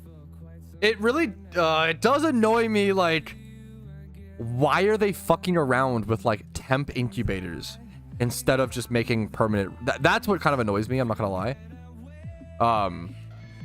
There's content that you know would grow the game and would be amazing for the game and would bring in so many players. And, like, I know people would, more players equals more money being spent. It's the more money. I'm not a pessimist towards the Pokemon devs, but the temporary incubator thing, it's maybe the first time. I think the temporary incubators genuinely are like the first update ever where I don't want to say assumed malice of the devs. It's like that, and it's cash grab. It's like that and Mysterious Balls. Mysterious Balls and temporary incubators are not for the betterment of the game. They're just cash grabs, and that really that sucks, man, because Pokemon's been so, they've been so focused towards the betterment of the game for so long, and yeah, it sucks, man. Well, it sucks, like, if they added permanent raids, I feel like they could have just that could also bring in new players and make more money. I would, but also make the game better. Versus temporary incubators are just cash grab. I should keep going at it. Yes, that's we don't know the rate from a rating. Hopefully just the fun of it. Just maybe I'm just too naively optimistic. Hopefully just the fun of raids and like the well, obviously there would be a reward. There would be like a reward. There'd be like the rewards, like the rewards and like the fun, and like hopefully people would be, hopefully like people who don't play Pokemon would be like, oh shit, a Pokemon MMO with raids in it? That sounds fucking like. How many players would like come back to Pokemon for permanent raids? Oh, am I stupid? Oh, I am stupid. Wait, why did I go to I'm not gym rerunning. I'm EV training. Huh? I'm brain damaged. Anyways, there a specific team that I can... Bro, what are you doing? Yeah, most valid use of bro, what are you doing? Can what? Yes, so Park actually talked about that the other day in a stream, JW Tree, and I super agree with this. This is just Park sharing his thoughts and feelings, not saying this is what they're doing. I don't think he has any control over what they do over there. He can talk to them, but yeah. What's it called? You had more money yesterday? Yeah, I took your mom out to dinner and then fucked her. Anyways, what's up? So what the devs could do with alphas, Park agrees as well, the staff member. What they could do is they could just make it so that year round, the only way to get alphas is raids. Totally switch the way it works. Year round, the way to get alphas is raids. But then during event season, you have alpha spawns. The same way they work now, alpha swarms, right? I think reversing it is actually secretly the tech. Because it makes alphas way more valuable and way more special. But then during event season, you still have this fun, like, buff to them, right? I think that's really cool, personally. Yes, absolutely. Yeah, if you Google Jonah raid Pokemon PokeMMO, there's tons of videos on it. I could link you this video. There's 3 videos I can think of to link you. This is every raid Pokemon you could possibly build in PokeMMO. I also did just recently put out event season prep guide 2025. This covers a lot as well. I would drop the game sometimes apples are raid only. That's fine. You can piece. That's like not to like. I don't really have empathy for people who would drop the game just because they made something harder, even if it's for the better of the game, right? I think I'd rather things be difficult and less player friendly, but better for the economy and better for the game long term. You can go. That's fine. Not to like be little hard. Like kind of, it's pretty mean, pretty harsh, but like. It's like if it's like when people when they nerfed gym reruns, anybody who like was like, oh my god, gym reruns nerfed, I'm so out of the game. Okay, bye, don't come back, bye. I literally don't care. If they nerf something like the Pokeyen being brought into the game to like make money making balanced, to make the economy balanced, and you're like crying, like, I'm gonna leave. Like, okay, peace. They're literally making the game better for everybody, and you are so concerned with your own selfish experience. I hate people who prioritize their own experience over the game. That's what really makes me sad. Dude, that's so real. JW Tree, I haven't played the main account since, and I'm really lucky I started the Iron Man prior to the incubator thing, but they really like, I don't want to go back because of incubators and chum buckets and yeah.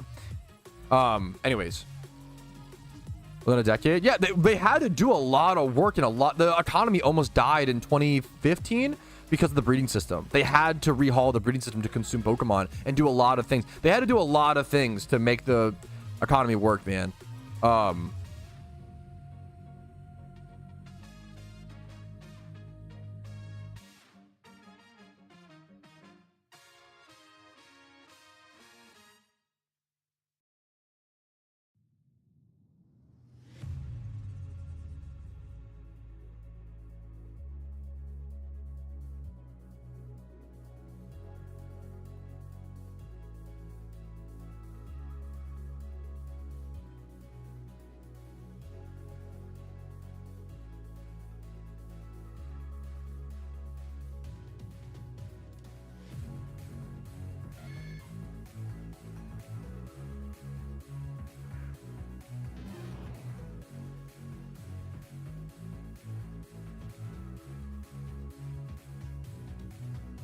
What are they talking about?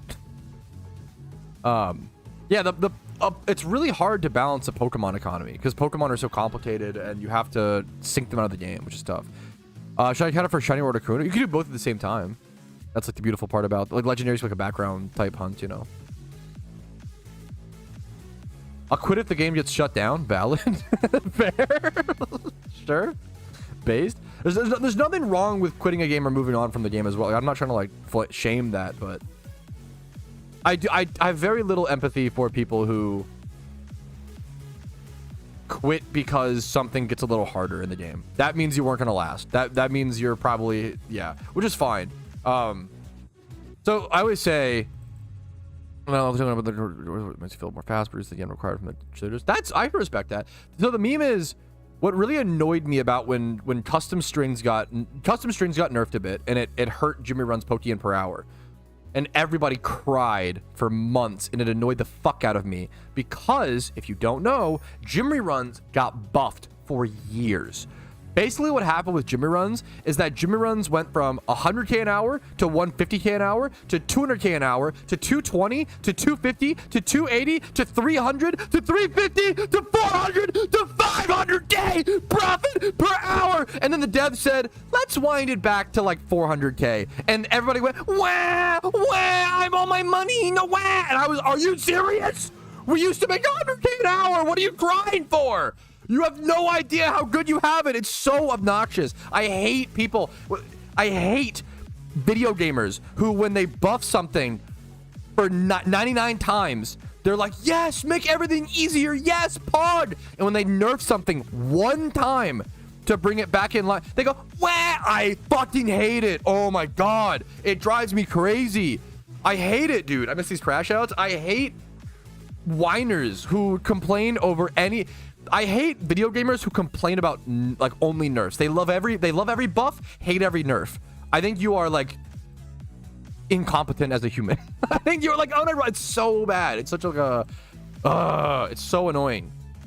I'm fine with things getting a little bit easier every year. Like I get it, but you can't complain about nerfs to it's just annoying, man. Oh my God, I hate that. It's so like baby rage. It's so like you literally can't see past your own experience. It's so scary to me. Yeah. The dev, I feel really bad for the devs that have to deal with stuff like that. I would hate to be a dev, and anytime you nerf anything to like make the game better and healthier, people complain about it. That would, oh my God, that would annoy the fuck out of me. It's like such a level of, it's like a room temp IQ quiz, you know? Sometimes things don't need to be nerfed. Don't get me wrong. I'm not like, once again, every buff and nerf should be analyzed individually, but there are a certain type of gamer who cheer for every buff and cry for every nerf, and I hate those gamers. They're not trying to make the game better. They're just trying to make their experience easier. That's all they care about, and make more progress. Watch the video games. That is true. That is, yeah. That's not just a video. You're not wrong. Yeah. Go unplayable. Yeah. Like, yeah. Sometimes, dude. Yeah. It's a give and a take. It's really, it depends on each situation. Whew. Yeah, Nest Balls was a... Nest Balls, yes, that's such a good example. Nest Balls got buffed. They were broken for the game. They made it so that every time, instead of deciding, ooh, should I use a Timer Ball? Should I use an Ultra Ball? Dust Ball? Ooh, there's all these interesting... No. Always soak Nest Ball. It's like really, really bad for the game. But because it was so easy, people fell in love with it, you know? Like, it's really, really annoying. This video play with Pokemon missed the trigger meter with would have mattered if it hit. No, I don't know. Great, that's a great question. A lot of my PvP videos that I upload, Zaire, like that game was played like a month or two ago. I think that game was played a really long. So I just don't remember the game. I'm so sorry. I'd have to go back and watch it. I have no idea.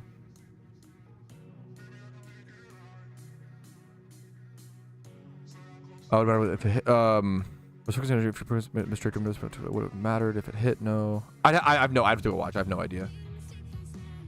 Yeah, if they set up a focus energy before, then yeah, correct. Like they would.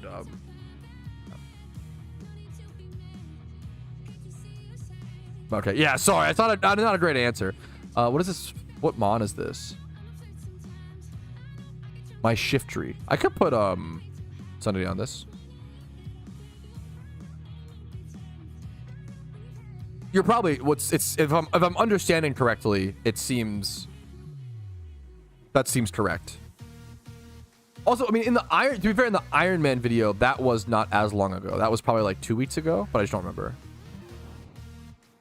For Pokeforce, is there any more news? I haven't seen any news on. I've just been letting Pokeforce silently develop their game. I'm just letting them. They'll be ready when they're ready, you know.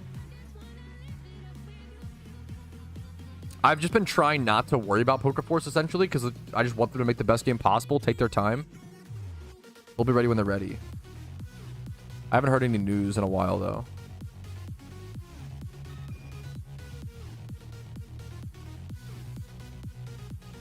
Yeah, nest balls are still good. Yeah, which is like unironically, which is great, you know. It's just not, they're just not the best. You don't want there to ever be like one best Pokeball that you always use for every instance. It's not fun. The same way, so a lot of people haven't been playing long enough, don't know. Repeat balls used to be broken. Repeat balls used to be, it's why I have a massive stack of repeat balls on my my main account, like 600 or whatever. Now, repeat balls nowadays are like the worst Pokeball in PokeMMO. They still have a niche for Ditto hunting, which is cool. So, I mean, arguably, like, do they really need a buff? They might be fine. I could see an argument for buffing repeat balls, like a higher max catch rate, but it is scary. You don't want to make Dittos too good. But, I could see it up to like 3 times if you keep the chain going longer or whatever. Called net balls, not nest balls. Oh, I was thinking of... Oh, did I say nest? Did I say net? I don't remember. I'm so sorry. Yeah, I meant net balls. Sorry if I said nest. Yes, net balls. The ones that interact with sport. They made it so you can't soak. Yeah. Nest ball. Sorry. Thank you so much. My apologies. That was my bad. Misspoke. That was. I fucked that up too. Chill Ivy. I could have got. That was my bad. They should have only nerfed the soak net balls. I get that. Like, I get what you're saying. Like, only not the nerf the soak thing, but not the Ditto transform. I think that would have been ooh. The problem, I don't know. The problem was, it might be easier to forget, but the Ditto economy was pretty fucked back then for a different reason. But now the Ditto economy's fucked anyway. So like, it's easy to say that because, yeah, the problem is the Ditto economy's fucked right now because of alphas. Is what, yeah. Under 4K. Level ball and love ball are worst. Some people swear by love balls for certain alphas, I believe. I don't know level balls, to be fair. What do level balls even do?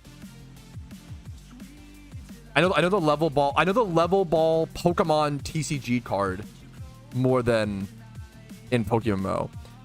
Everyone wants 10 levels yours. This actually has a pretty interesting niche. You're right to nerf alphas. If alphas don't get nerfed in this event season, yes. I'm gonna give them until like the end of event. I'm gonna give them until the end of the Lunar New Year event to nerf alphas. If not, yeah, we'll riot. Levels are dumb. They seem really powerful. Like 4 times catch rate is really good, but needing the exact level. It's obviously very specific, but pretty cool. Dungeon Defenders. Great question. I played a lot of Minecraft JW Tree over the past since I've dropped. I love Dungeon Defenders obviously, but yeah, I haven't played it for a while. Took a break. Played a lot of Minecraft during that Dungeon Defenders break period. I actually did a video recently going over my whole Minecraft world. It's like 2 hours long. If you want to watch it, I'll link it. That, and then I was into Magic the Gathering. I'm kind of weaning out of Magic a bit again now, but I was into Magic the Gathering a lot. I played Stardew Valley. It's really hard to get back into Stardew, but once you do, it's really fun. I played Stardew Valley the past 2 nights. I don't know if I'll continue though. I'm not sure. I've been a bit more scattered, you know, but that's kind of what I wanted as well. The problem with playing PokeMMO and Dungeon Defenders, like playing both games a lot, was I just had no other time for any other games, you know, or very little, you know. So now I can be flexible and play whatever. I kind of, you know, jump around a bit, you know. Let me go grab the my Minecraft. I love my Minecraft world, I'm not gonna lie. I know it's so dumb and like, I love my Minecraft world. It's so, I know it's dumb, but I love it, man. Put a lot of work into it. There's a lot of buildings that are named after viewers.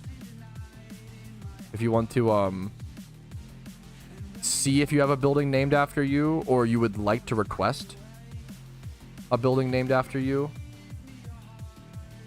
It's taking forever to get this link. One sec. Here is the link to my I named something after you, Kankitsu. It wasn't the castle, but I did name something after you. Or the Oso Towers. I'm pretty sure you have a building, Oso. I'm pretty sure. Wait, Silk Song? It's not my cup of tea.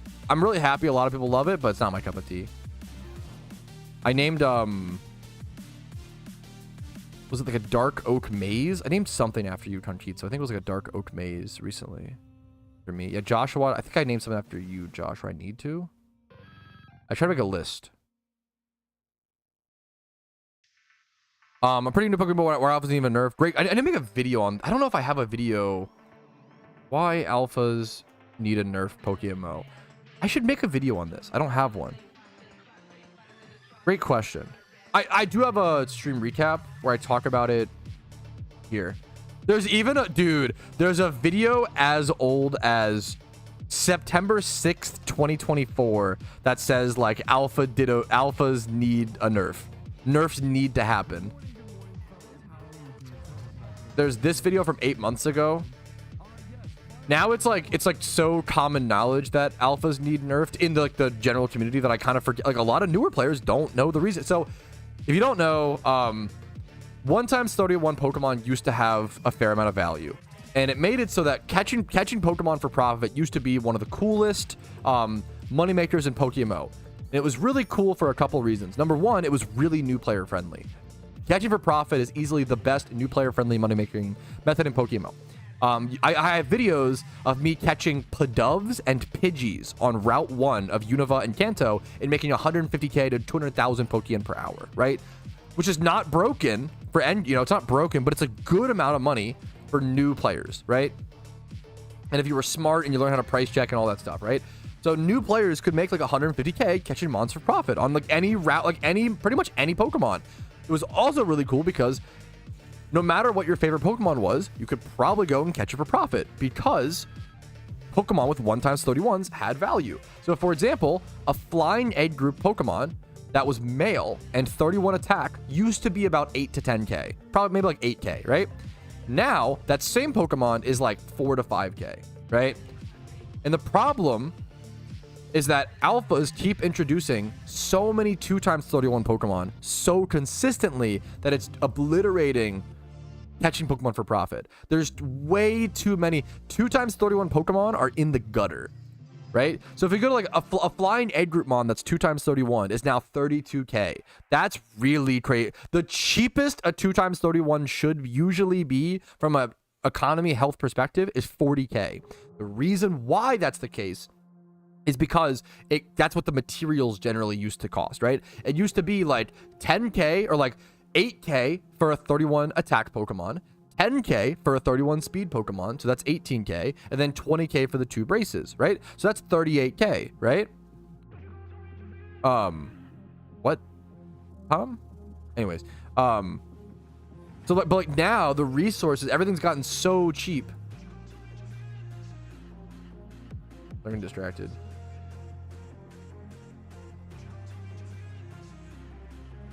Horse girl game. Sorry, it's a horse.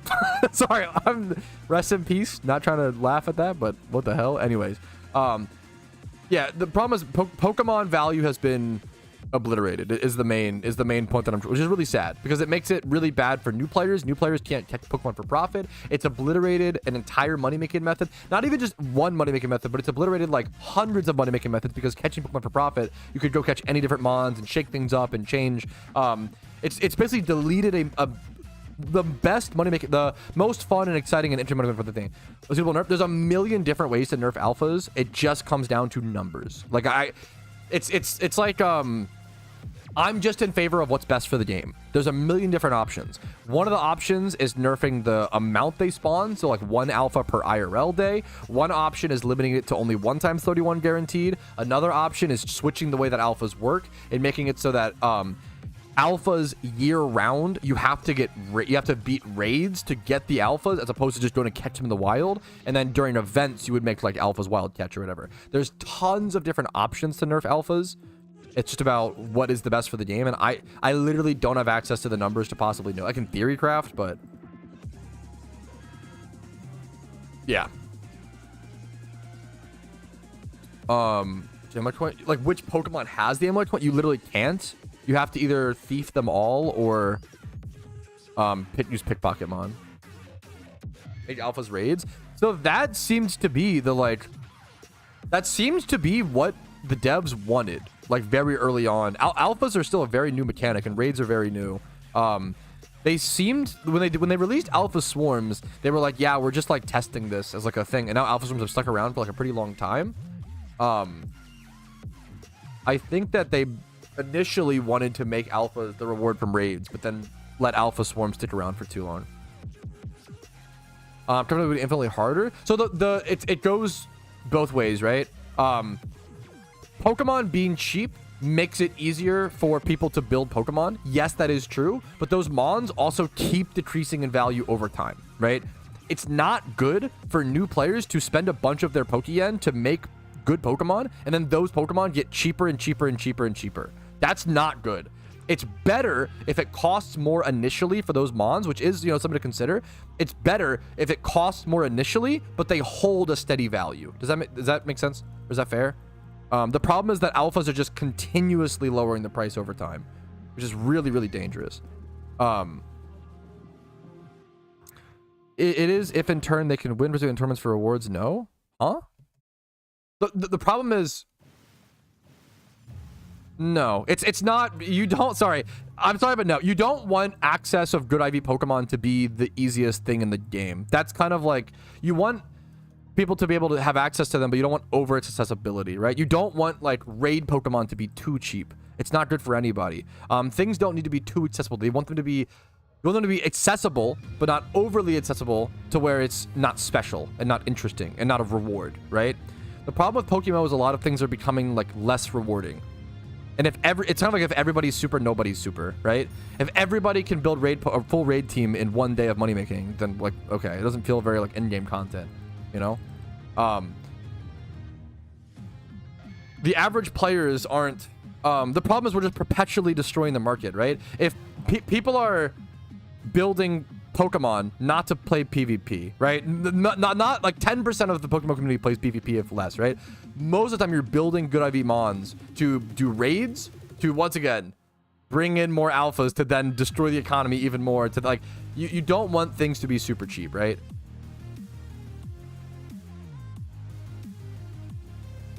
Good store of value, there you go, whatever you want to call it. The feeling of the accomplishment.